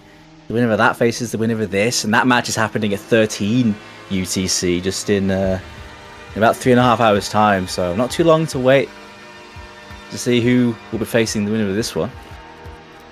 Yeah.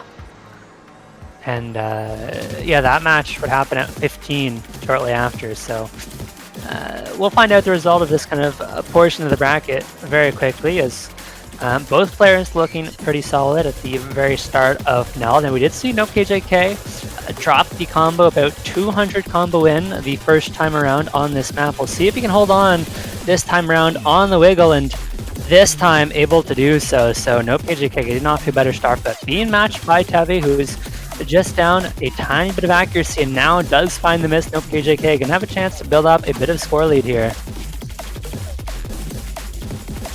The accuracy game, not too much in it there, but combo game can still be used effectively. Black drop there from Tebi though, he's down a few percent now, down to 93 against NoKJK's 96 with that combo. Yeah, falling behind. Oh, that's a brutal stream. But falling behind now in terms of combo and accuracy, that lead 100,000 points in favor of NoKJK, and still holding that combo, hits the slider stream into the break, and NoKJK is putting on a clinic here. Yeah, NoKJK is going crazy here, actually.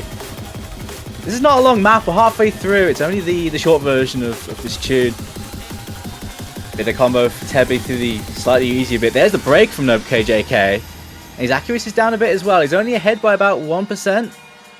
Combo for Tebi.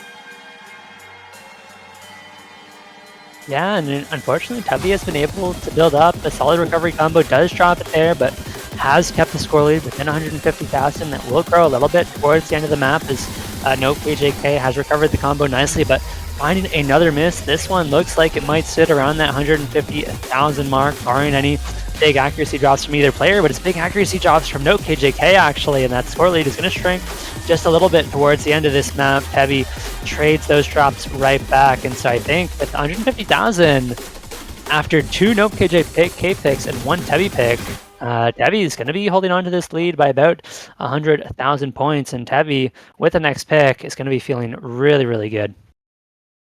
Yeah, it's a good spot for sure. I think Tebi would have taken this going into NoKJK's double pick, still with a decent lead. It's still precarious, man. It's still precarious, but he's still got it going into what could be a great pick for him if he's got that strong tapping edge. So at the moment, it's looking rosy here for Tebi.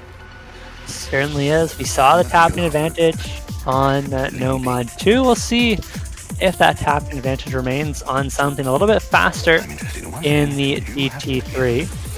And this one, I could see some very low accuracies on potentially. Those who discover dark realize This map it's the Lazer mechanics in action, because this map is it's in DT, but it's actually not on the standard DT rate. It's a 1.2 rate. So it's not a full DT, it's just a little bit faster than the base. No. Which is quite nice to have. Is this really 10.4 stars? Star rating potentially a little bit off in Lazer. It's trying. It's trying. It's doing its best. Can't fault it there.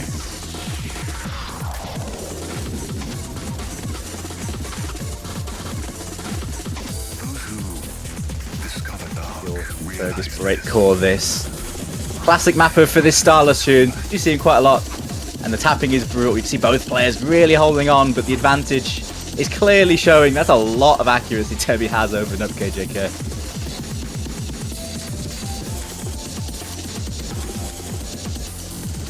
to onto this land where dark runs deeper than anywhere else. The dark watches over you.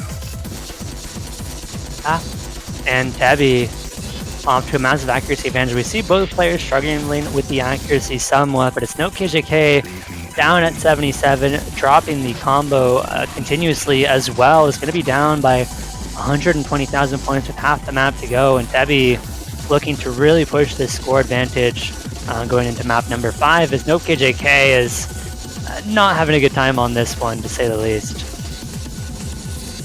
Yeah, 13% of AC. It's going into the tapping was definitely the keys to the kingdom here for Tebby. I think it was a brilliant choice in this matchup. It might not be the favored style, right? But it absolutely works here, and that's going to be another big advantage. It looks like for Tebby now, going into the back half of this game. Yeah, and that's exactly it. You don't need to be comfortable on the map. You just need to be more comfortable than your opponent. And so far, Tebby has been, and seemingly will continue to be. That score lead is up to 250,000 points, which is absolutely massive in a tournament like this, especially if Tebby can put up decent scores on the rest of the picks.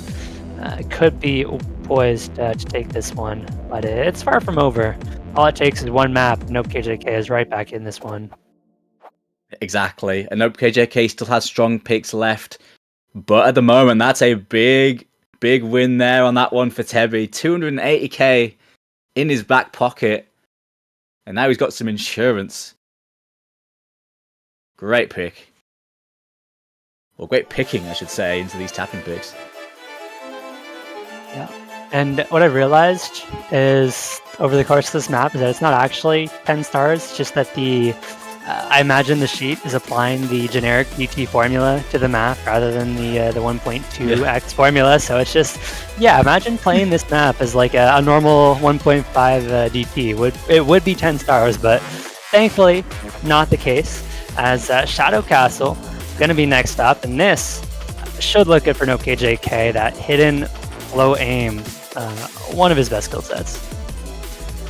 If there's a map that's going to have a huge swing on it, it could be something like this. Unstable, this map is a nightmare because the wiggling streams on this, you can just note lock to high heaven. You're not going to get too many of that, or too many problems with that here. But the aim control in this is really crazy, and you can still fall off and just miss a bunch simply by losing the flow. We'll see if anyone does. Yeah, to me at least, no luck. One of the nicest changes of over stable. You don't have to worry about missing an entire pattern because you mistimed one note. Tebby is going to find the first miss of the map, but I expect many more misses to come from both players, as NopeKJK is going to trade it right back, but accuracy is slightly in favor of NopeKJK.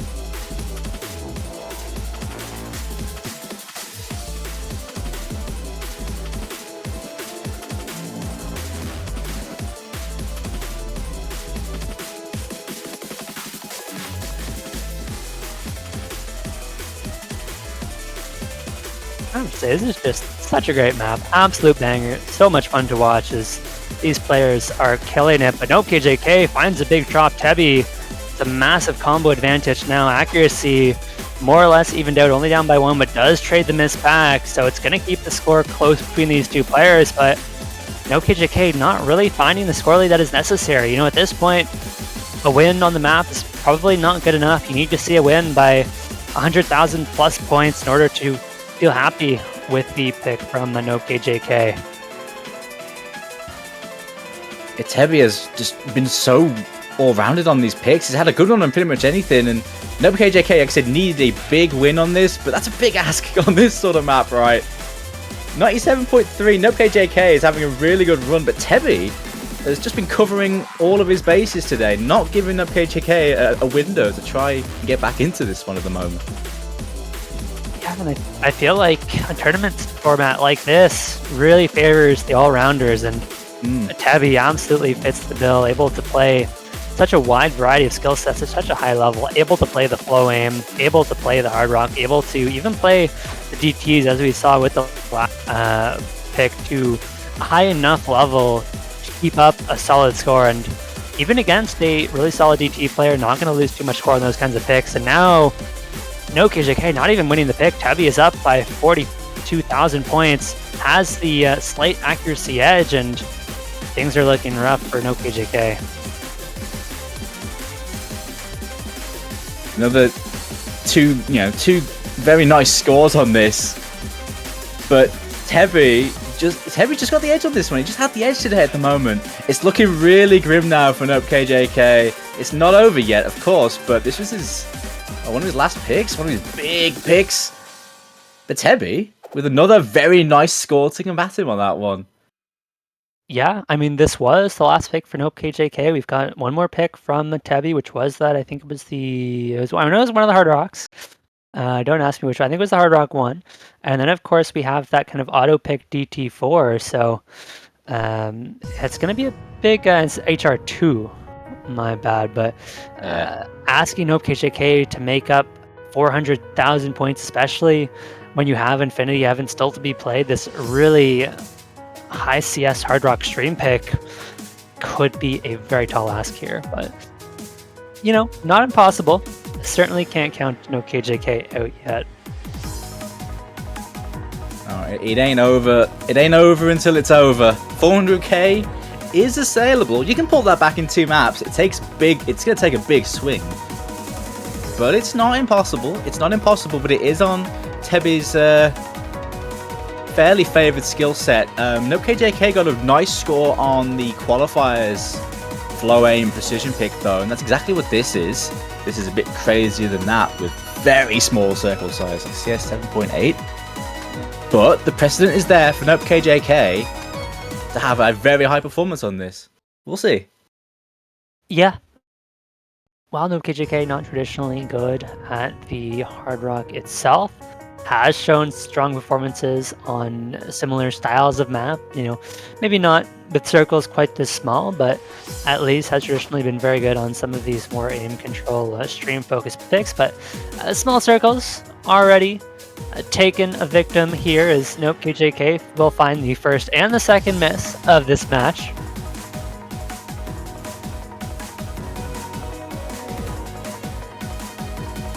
All Tebby really needs to do now is just hold his nerve on his own pick on the precision. And he should put himself in a position to be pretty safe going into that last pick. Yeah, but Tebby now finding a couple of misses himself will give the score lead back over to Nope KJK, and Nope KJK nailing these streams up until the space ones, which claim both players' combos. Those are very, very tricky, but Tebby finding the bigger accuracy drops with yet another miss as Nope KJK has recovered the combo very, very nicely. Now off to a 50,000 point lead, and we could see Nope KJK making a bit of a comeback here. Oh, that stream. That's just a mean stream to put at the end of that. Nope KJK gets the miss on it, but he's got a bit of an advantage. It's a window of opportunity. He's got a nice ack as well. Yeah, it's really tough because Nope KJK seems to be consistently building up that slightly higher combo, but then you have those massively spaced streams that are just so brutal to hit, and we've got another one coming up shortly here. Nope KJK hits that one. Tebby finds the miss, so potentially some more leads built up by Nope KJK, but finds a chain miss, and that score lead is going to flip back over to Tebby's side, and now it is just going to be pretty even going to the end of this map. And that's unfortunately not good enough for Nope KJK.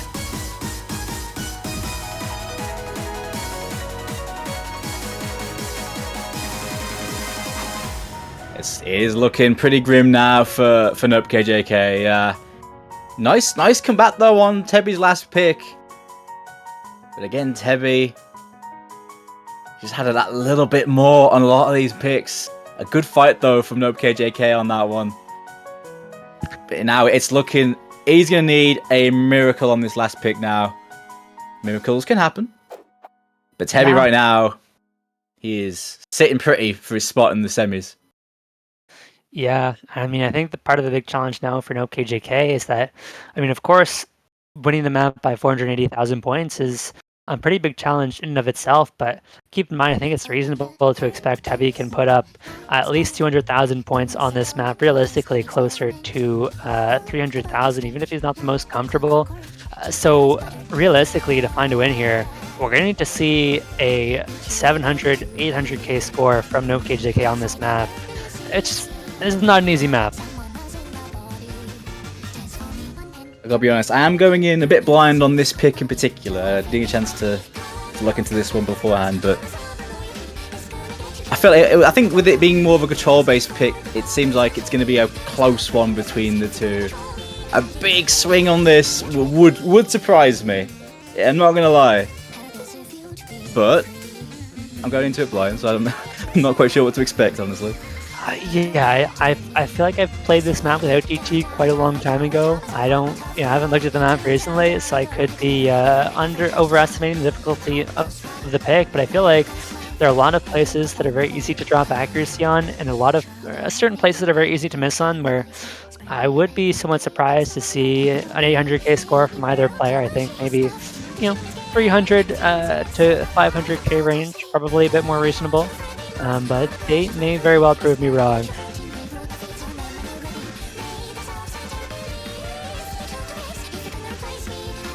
Some reassurance in chat. Some reassurance in chat. Giving each other some mojo going into this one. You know what? Fair play. You love to see that. You'll love to see that. It's nice to see a bit of camaraderie between the players, even though they're competitors. They're still supporting each other. Oh yeah. And Strengthocracy, our last map of this match, and no KJK is going to need to put in a lot of work to win this one, but it is mathematically possible. Not off to a good start though. Crazier things have happened at sea. At the moment, though, it's been a combo for Tebby, so that's already not the start that Nope KJK would have wanted to make the miracle happen here. Bit of lead here for Tebby, although Nope KJK does have that accolade, which is just as valuable. Yeah, but Tebby already has the lead. Nope KJK would have to get a minimum of 480,000 points, assuming Tebby AFK'd the map and got 0 score. So I think it's fair to say at this point, this one is mathematically over for Tebby. And once Tebby crosses the 400k threshold, it is mathematically impossible for Nope KJK to make the comeback. And I think that will be officially it as Tebby crosses that 400k mark. Yeah, as a combo to open this one up. He says he's not good at this map and then immediately proceeds to like FC half of it. Okay then, buddy. Okay, needed that little bit of confidence boost from Nope KJK, and now putting up a massive score on the map. Okay, this map actually does look bonkers. What the hell? Yeah, it's kind of crazy. It's far from easy. Yeah, 1.4, not 1.5. I'm sure there's going to be a few players that can put up, 800k scores on this, but it's not going to be many of them.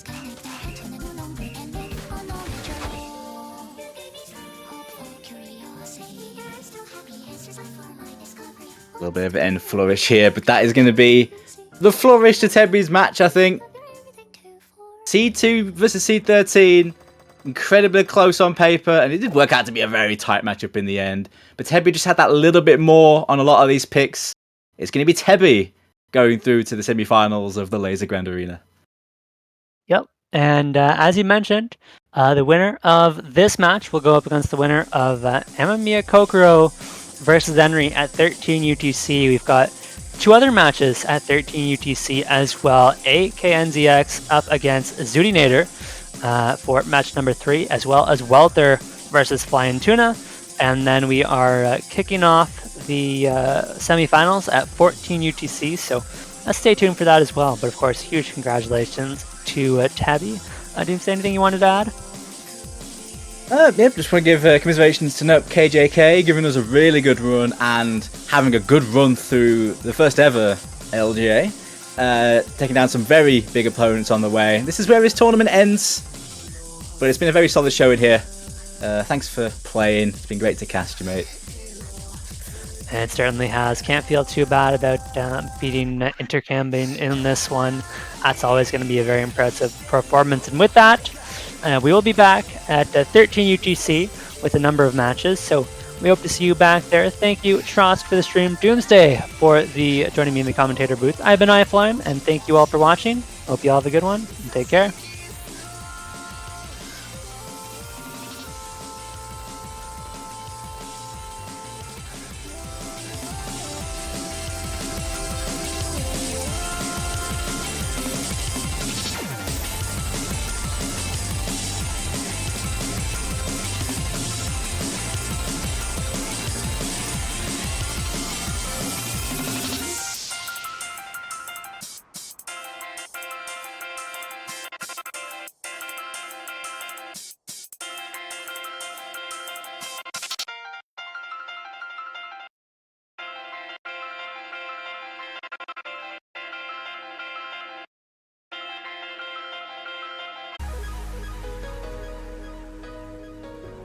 Good morning and good evening, everybody. Welcome back to Lazer Grand Arena.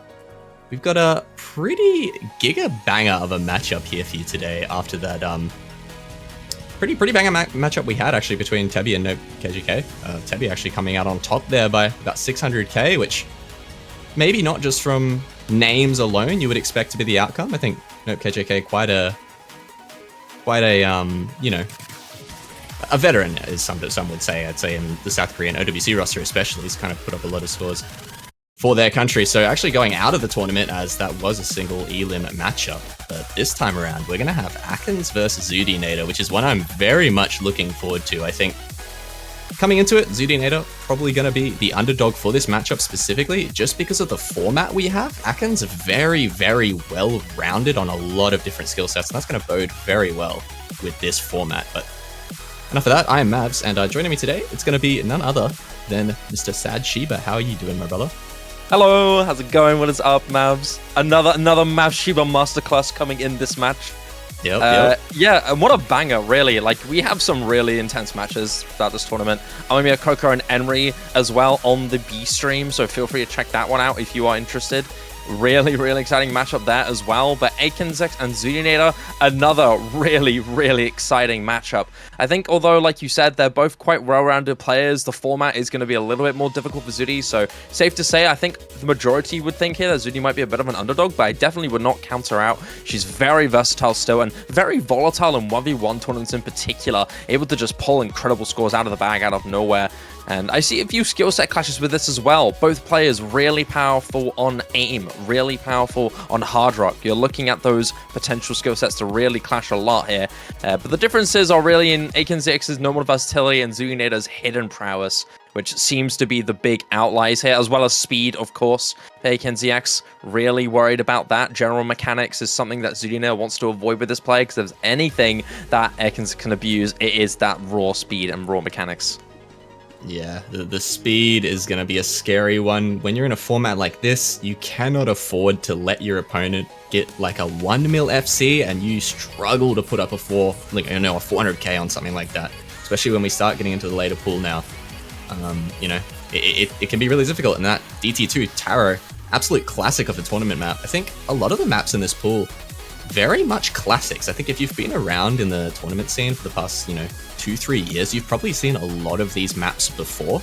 And this time around, we're just having them, and some of them back in just with rate changes. Things like Tarot on that DT2. We've got things like Theocracy on that DT4, which is like the high AR DT, also another classic 20 map. Things like Grin on the Hard Rock as well.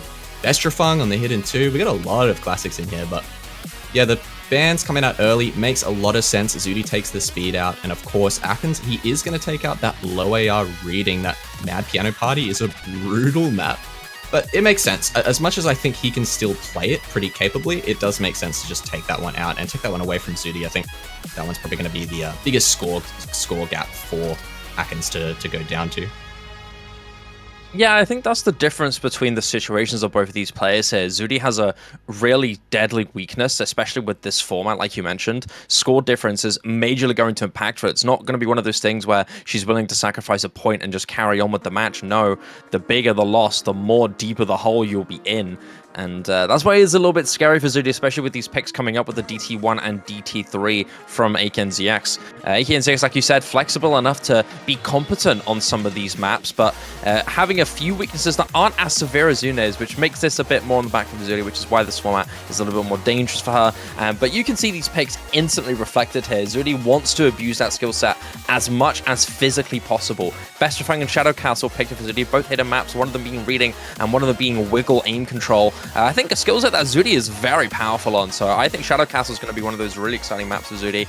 And for AKNZX, like we said before already, DT1, DT3, easy maps here for him to lead into. None of the normal maps here picked just yet, but the bans are still coming through here. I'm looking forward and quite eager to see the next picks to come up after the second ban stage. Yeah, and speaking of the next ban stage, it looks like Akins is going to be taking out aim here against Zudi. Actually, I mean, it does make sense, you know, banning out Zudi's probably one of her best strengths in her skill set, which is that raw aim, but Akins, he's very capable on aim, so that goes to show you how, I guess, he's a bit afraid, I think, of the Zudi aim diff here. It definitely makes sense. I think coming into this match, you expect Zudi to not be the underdog. Obviously, she's got a lot more tournament performances under her belt, a lot more prowess just in the 20 scene in general. Akins more of an up-and-comer, but just like we said with this format in particular, the way Akins has been looking, number 2 out of the qualifiers, the versatility he has, it's you know, it's going to be a tough one for Zudi, but he does go ahead and get rid of her, I would say, most comfortable skill set, which is that raw aim and those hard rock one and that no mod one. So definitely, you know, saying to Zudi, I see you. I am afraid of your aim, and I don't want to verse you on it. So yeah, one player very much to be feared on the raw aim. Number 1 on the no mod 1 in the qualifier stage. So safe to say, if there's any skill set that AKNZX has a reason to be fearful of, it is Zune's aim.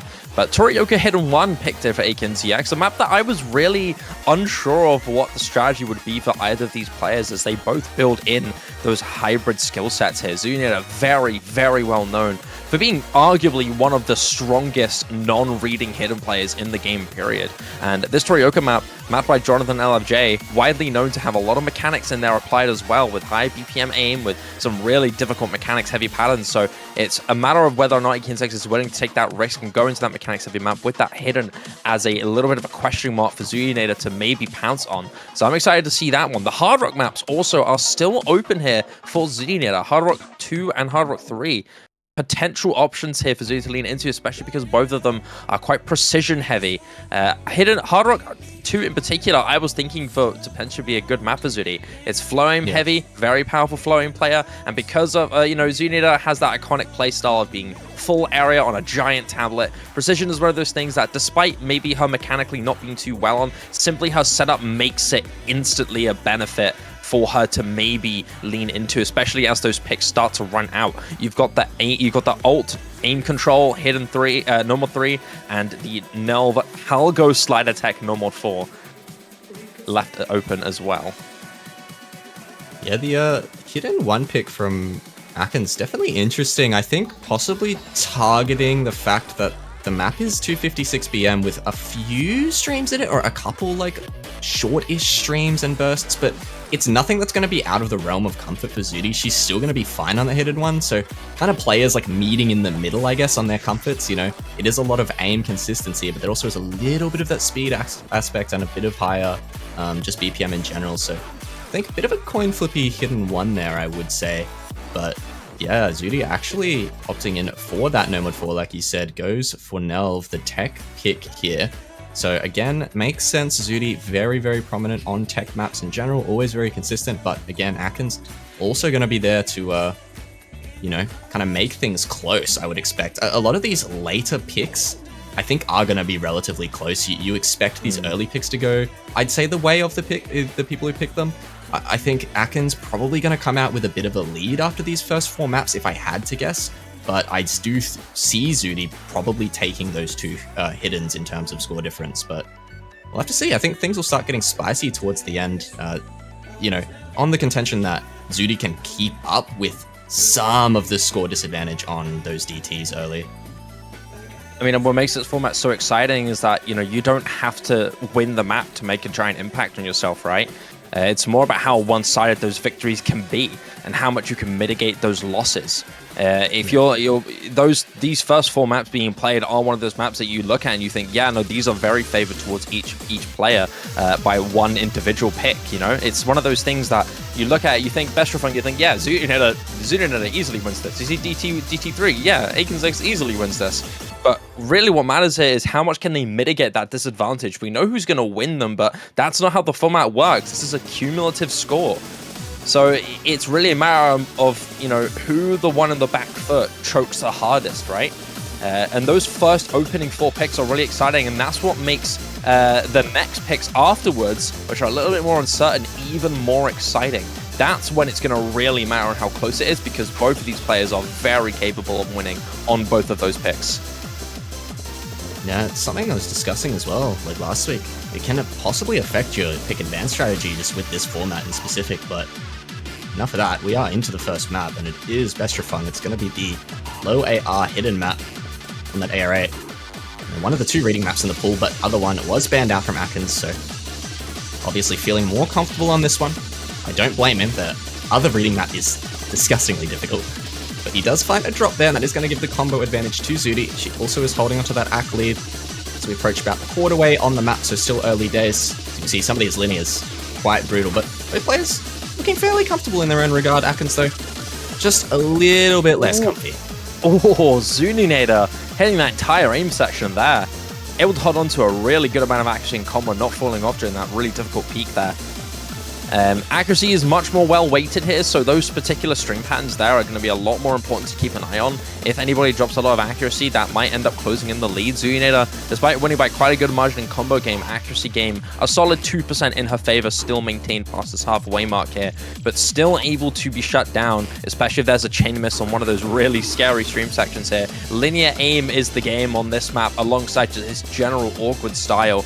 You have to be really prepared and generally quite gifted on aim in order to hit these patterns at a consistent level. AKNZX, despite putting a good effort, not able to process these patterns too well and able to miss on that combo. Zuninator, despite holding on to her accuracy, does drop a little bit of combo there as well, so there's a reset in the combo game department, but it's starting to gain just a little bit in her favor. 85,000 score with that beautiful, still maintained 2.5% accuracy advantage in Zuninator's favor, giving her that 85,000 score lead as we get into the final third of the map.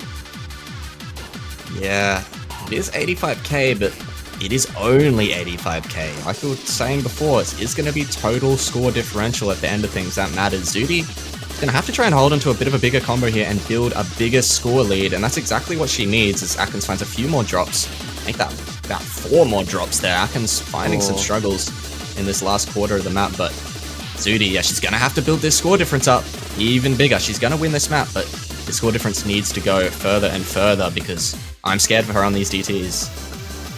Impressively hit there from her on that really difficult section, able to keep that intact for her. Yeah, I think she knows the situation that she's in. She just has to get as much score lead as possible. There's no mercy on something like this. There is no matter of, you know, a map that you don't want to play or can't play, so you just give the point away and just kind of chill and cool yourself down. You have to be on your toes throughout this entire match. There is no room for leniency, especially when it's your pick and you want to build an early momentum starter here. And thankfully for Zuninator, it's working out a decent way in her favor, about 200,000 score. Ooh. And she finally does miss. She still eclipses that 99% accuracy mark, and unfortunately for AKNZX, not able to rival that to any degree. Nearly a 4% difference here, which gives Zudi solid 215,000 score lead to start this off. A solid start from her. Now she has to mitigate that with the next pick coming up in the DT3.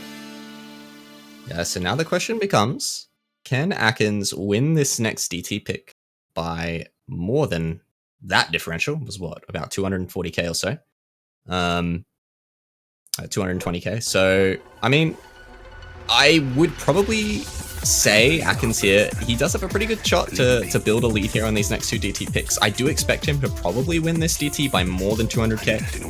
Zudi, I think the question is going to be whether or not Zudi can put up a decent score, like within the realm of her possibility. What can she manage to muster up in terms of a combo? But the problem here is going to be, obviously, this new Lazer scoring system, accuracy now means a lot. You can no longer like combo cheese speed maps, and that's not to say Zudi isn't capable on speed nowadays. She's gotten a lot better at speed. Like, obviously she has gotten way better at it, but you know, combo cheesing is kind of out of the question now. Like, accuracy does mean a lot more. So I'm not really sure what Zudi's going to be able to put up on this map. So I'm expecting Akins, though, to, of course, put up a pretty damn good score on something like this. Yeah, this is the double time raw speed map where you have a lot of these bursts, a lot of these scary patterns here where not only do you have to hold on to that speed and stamina, but keep yourself composed in that control with a lot of these bursts just going up next to each other. Reminds me a little bit of the tweaker patterns towards the end where you have those long streams of the short bursts and they come back and forth at you. But yeah, this is pretty traditional in terms of the speed bursty stamina maps here, and AKNZX is massively on that front footing there, able to keep himself in that lead with good accuracy of 97. Zuyinator, sadly, already struggling immensely here.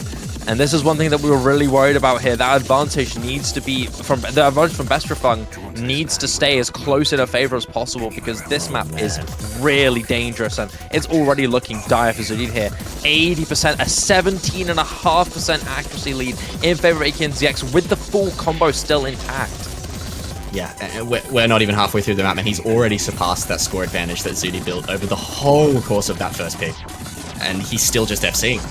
This is AR 10.7, by the way. He does finally find a break, but, you know, this kind of raw speed test and constant finger control and stamina on this AR as well.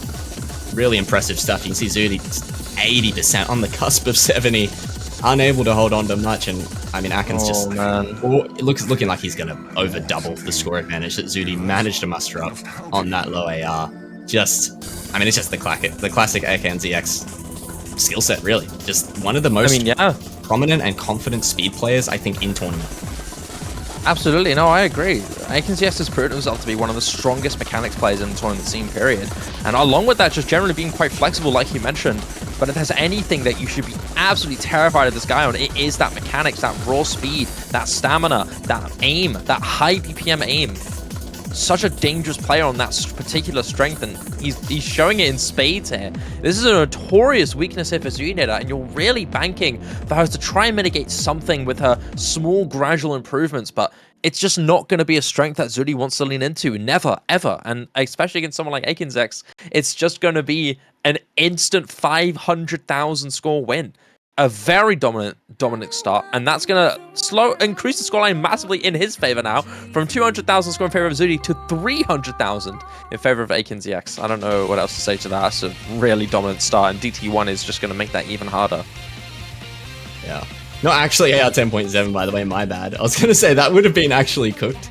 Yeah, the sheet actually just appearing as the DT stats, so it said 10.7 on there. Not actually a 10-star map, though, as I double-checked that. Regardless, the raw speed test going heavily in the favor of AKNZX, which of course it made sense, and manages to already build up a humongous score lead just off of that DT. And I'm expecting probably the same thing here on this next DT pick, but probably not as convincingly. Getting into this DT1, it's going to be, you know, there are some bursts in here that are going to trip Zudi up. I believe this one was 270.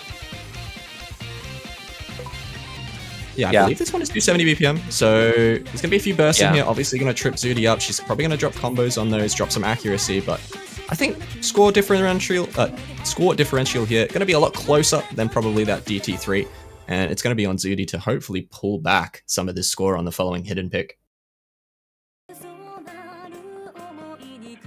Yeah, I think this one has a lot higher odds of Zudi be able to contest something here compared to the last map. I think speed is one of those skill sets that you just know that Zudi is just not a player who likes speed at all. But this one is a lot more just on those individual bursts with that fast aim, and Zudi can very easily compete on this. We've seen her pull up some magnificent scores on DT1s in the past at very high skill ceiling tournaments.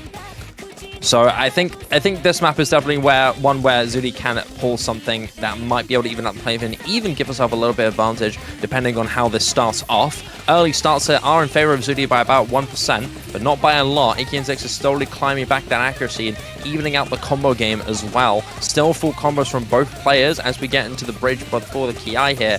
And it's looking good for both players so far, flipping in favor of each other with that accuracy differences here. Upon those drops on the bursts here, it's still neck and neck. Yeah, neck and neck. That's what you expect. I mean, Zudi on a really DT aim consistency map, she is going to be pretty damn comfortable on it. It's mainly some of the bursts probably that might trip her up in terms of the accuracy, but there she goes, finds a few drops and loses a bit of accuracy on some triples. Just the comfort not as there as it is for AKN but still looking really good on this. Like I said, the differential here already is far and away much better for Zudinator than it was on that DT3. And you can see I can still holding onto this FC now, probably looking to carry it through to the end. One of the most consistent DT1 players, I think, period, and hits that whole section. So does Zudi. Both players tearing this DT1 up. 8 stars, by the way, I believe. So yeah, this is just incredible stuff. That is the biggest disspec of the map there, hit by both players. AKN6 does sadly miss on that final bit there on the burst, losing that full combo. But it's still a beautiful display performance here from AKN6, able to hold on to about 130,000 score, keeping it in his favor as we get into the ending of the map. The last 20 seconds to come through here, and Zudi does hit that entire section there, able to hold on to a good amount of combo, past the biggest spike and past the ending spike just there before we get into the chill slowdown part as it gets into the final ending here with 5 seconds left to go. Zudinator on a bit of a pop-off, closing down this score lead here, but not by enough to make any major differences here. Still 90,000 score in AKN6's favor, able to gain that lead to 400,000. And this is starting to add up now. It's going to have to be very one-sided on Shadow Castle if you want this to still be in good odds here for Zudinator. As mentioned before, the Hidden 1 and the No Mod 4 very much possible here for AKN to even pull out victories, let alone even anything out if there was a disadvantage, but there even isn't. There's 400,000 score in his favor. This has to be the map here for Zudinator. She has to make this very one-sided.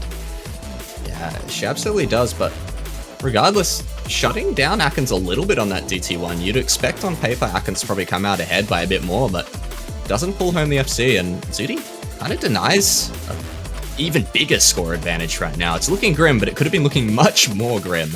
It's about 400k, still quite a considerable difference to make up, but it is possible here.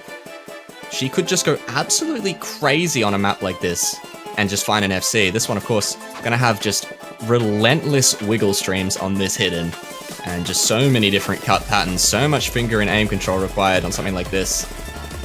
And you'll see early on already into the map, this map just kind of holds no bounds. This map is kind of brutal to hold combo on, especially in a match. You can see Akins finding some struggles early, but this is kind of just, this is Zudi's. This is the money for her, man, in a tourney. She's going to just shred something like this, I would imagine. Yeah.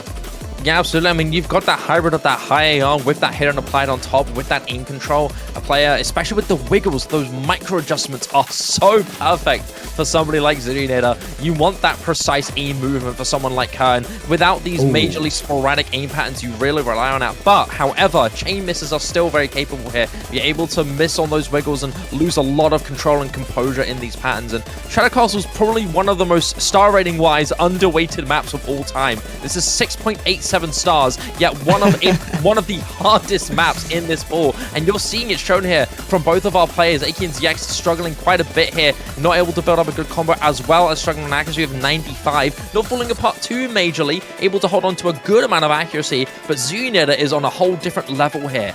Almost 99% accuracy now for her with that 400 combo, despite missing just a little bit earlier on, able to bring that recovery to beautiful levels here as we eclipse that halfway point here. It's up to Zudi to gain this as far as she can, because there's still 300,000 score to go.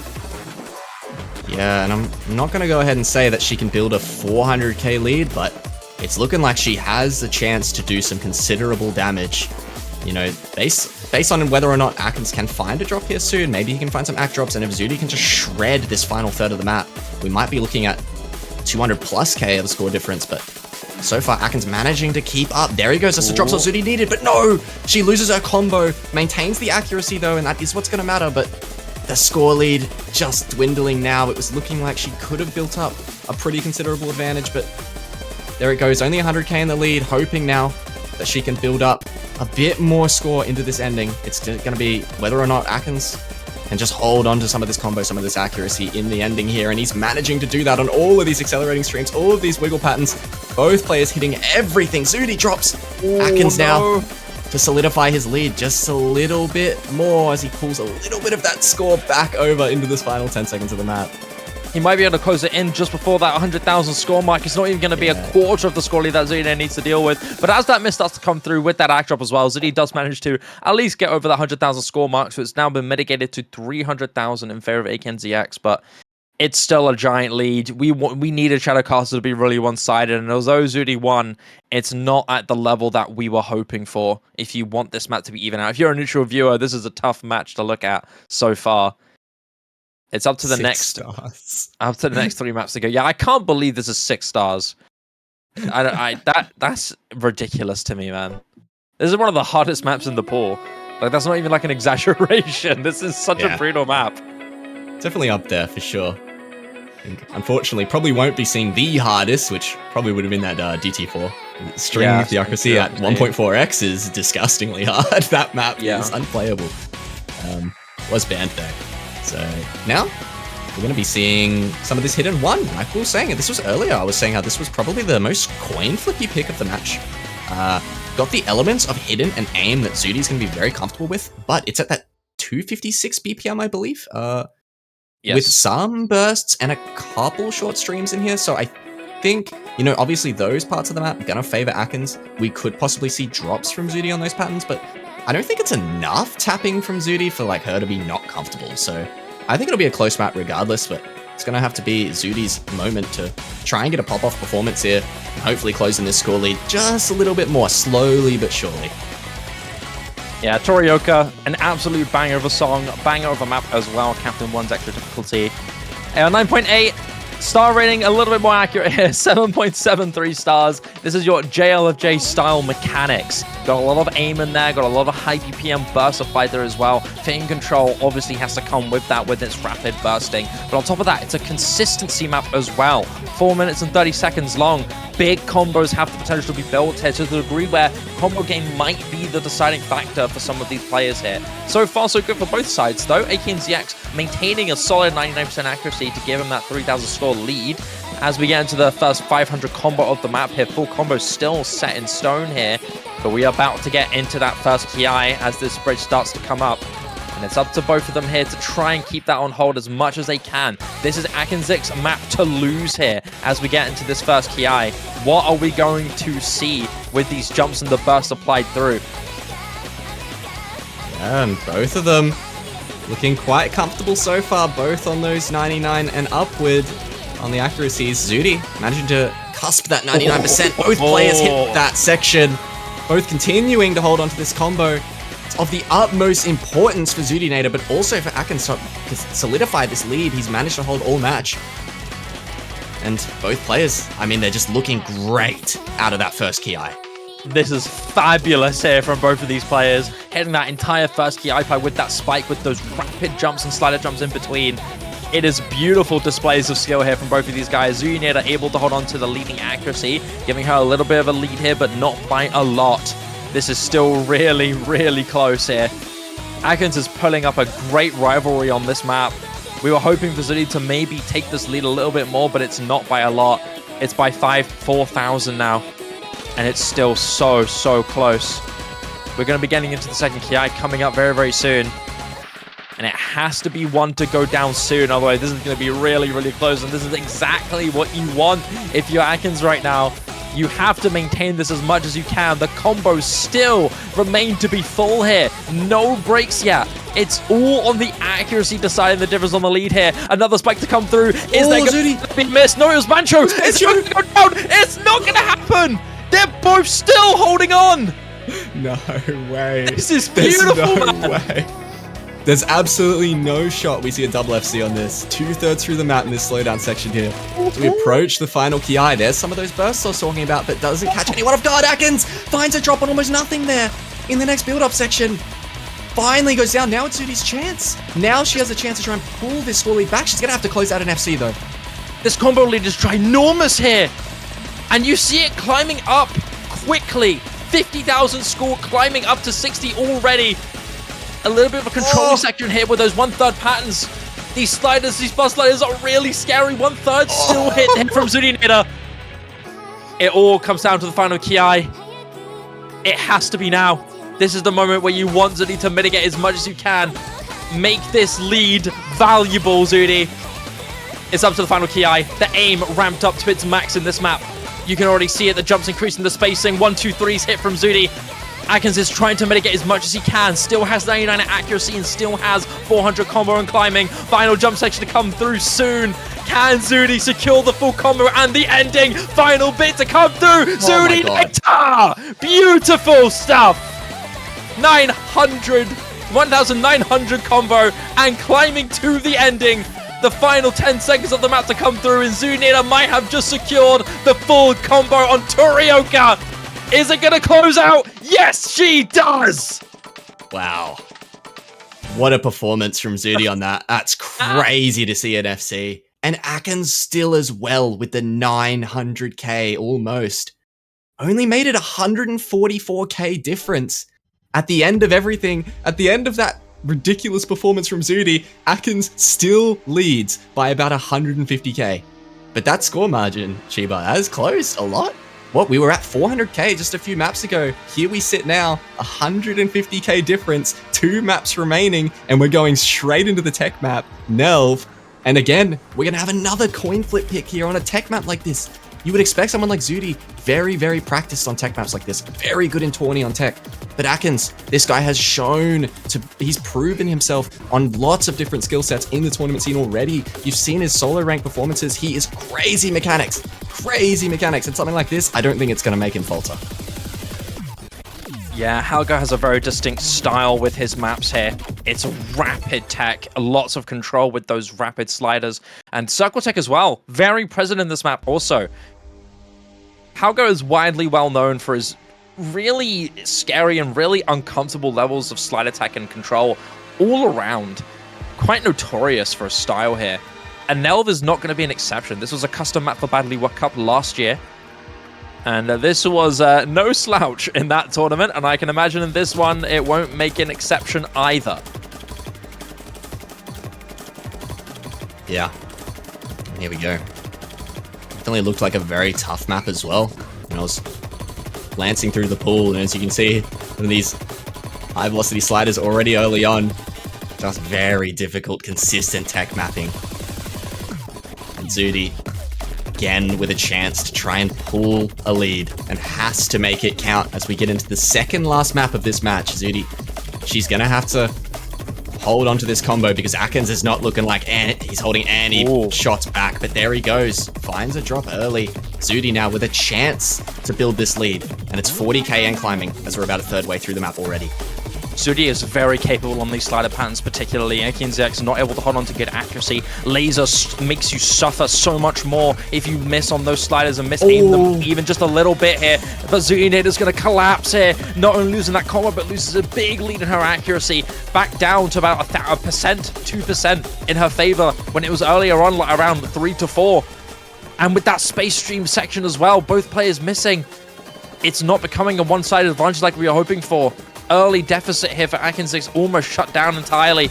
Cut stream there, hit from both players as we get into the build-up of the next section here. This is a really short map, and Zudi is not building enough combo. Atkins is suppressing her with this combo and accuracy. Despite leaning in her favor, it's not going to be enough score to be of major value here. Yeah, this is looking very tense. Zudi, she's got to just try and muster up as much of a score lead as possible moving into the last map, and she has the lead so far, so it's good. It's good news for her, and that's even better news. There goes Atkins. Zudi actually holds on through that high velocity slider. Continues to hold on this last 15 seconds of the map. No, goes down. 70k. Can she get a little bit more? Can she squeeze a little bit more score out? Looks like she can. 75k and building, but it's still going to be a mission on this last map, Shiva. But Zudi, she does take the No Mod 4. She takes it, but not by a lot. It's 70,000 score. But thankfully, I mean, look, listen, Zudi's had a very tall mountain to climb since that DT3, and she's done a good job. She's won almost every map. I believe she actually has won every map since then, and has actually managed to mitigate it from 400,000 to 70. And next up is Draw Me a Map. This is a custom map for Courses Open 2023, and this was a very difficult but very fun alt aim control map with a hybrid skill set applied to it as well. It's a really difficult map, and both players are capable, but after that Nell victory from Zudi, I can't help but favor her on this. Just a little bit. Yeah, I think I would agree with you. I think coming into this, like on paper, I would say this is again another coin flip, but so far on both of the coin flip picks, we've seen Zudi outperform Akins just by a little bit. About 70k there, about 100k on that hidden one, so I'm probably expecting Zudi to get a little bit more score on this one again, but the thing is, she's going to need to win by 60k or more, and that's the score difference we're looking for. 60,000. If Zudinator can win this pick by 60,000 score, she is going to eliminate Akins from the tournament, the number 2 seed, and move on into the semi-final stage. But it's going to have to be 60,000 and no less. It has to be. 69,708 score specifically. That exact score cannot be less here for Zudinator. And Akins now, he's sweating. He's actually got to really keep up here. He can't keep himself in a lax position. He's got to just work as hard as he can to keep himself as much score as possible here. A little bit of desync here from the client, but all good, all good. We're still back into it. Combo break there from Zudinator. Accuracy also dead even, so giving that combo game favor in Akins' side. And as we get into the first key eye, you can see the spaced linear burst into that awkward aim control with the space flow in there as well. This is an awkward map, but very, very control heavy. Akins is able to keep this lead in his favor. 35,000 as we get past the first out of the map. There's only a minute and a half left. There has to be a miss here. And there it is! And there it is. Akins finds the miss. And it's actually 70,000 difference. Math, by the way. I literally couldn't math, but it's 70,000. So it's going to have to be a 70,000 lead from Zudi. So even a little bit more than we thought. But that's the break that Zudi needed from Akins there. Has to be for the And rest now of the she map. continues to hold on. She matches the accuracy from Akins, but she does have this combo advantage. She is going to take this score lead. About a minute remaining on this one, Shiba, and she is building the score advantage. But this is going to have to be so close into this final minute of the match. Zudi has to hold, has to continue to hold, barring a complete collapse from Akins EX. But she's doing it. She's continued to going. It is do or die indeed. Akins fighting her off, fighting off the advance as much as possible. Hitting these wiggles crazy when both players hit them. They're just going absolutely mental right now. And Zudi, she has a 30k lead and still building. It's barely anything left. 40,000 score left to go. Back and forth. That hit from both players. Zudi drops. No! Oh, no! That's a tragic miss there. And that has absolutely ended it surely here.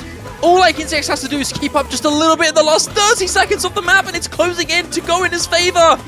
That one miss might have just spelled the end for Zudinator's chances to continue here at the Lazer Grand Arena. This might be it. And it seems to be the case. 10 seconds left of the map to go, and Akins is not allowing her to go anywhere near that score lead. As the final ending starts to encroach, it is merely 1,000 score that Zudi could pull. Less than that even. And in turn, it is the victor to beat Akins by 68,000 score. But we thought this could have been anyone's game on this last map. Zudi had a moment to strike there. But it wasn't going to be the case.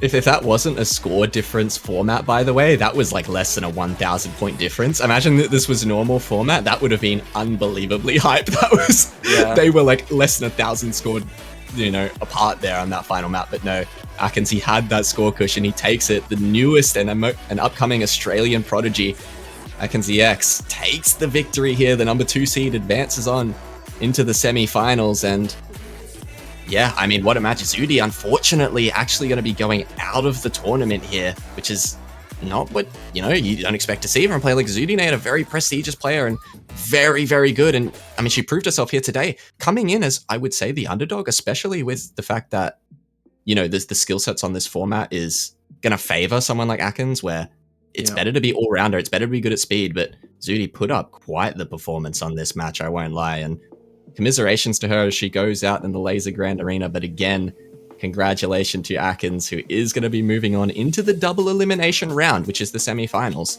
and I believe is going to be going up against the winner of, is it Welter Flying Tuna? Yeah. I mean, dude, and nothing but respect for Zudi, man. She had such a deep deficit after that double time 3 victory. Oh, yeah. Having such a one-sided weakness is really dangerous in a tournament like this, and her being able to almost climb up a 400,000 score deficit is incredibly impressive. If we were to use the old original format on this without the score difference, she actually won in map differential 5-2. Yeah. And that's just how brutal and unforgiving this format is. You have to be flexible. You can't just win your maps. You have to be really dominant on everything and able to mitigate any weaknesses you have. And unfortunately for Zudi, that's what punished her, and that gave AkinZX the willpower to keep pushing, even on the maps that Zudi was winning on.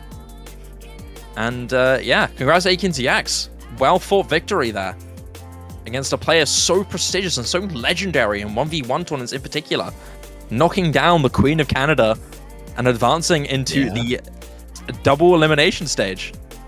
By only 60,000 as well. So yeah, once again, congratulations to AkinZX. And it does appear on the sheet, it's just updated that there may have been an FF from Welter. So I think it'll be Atkins versus Flying Tuna tomorrow at 7 UTC.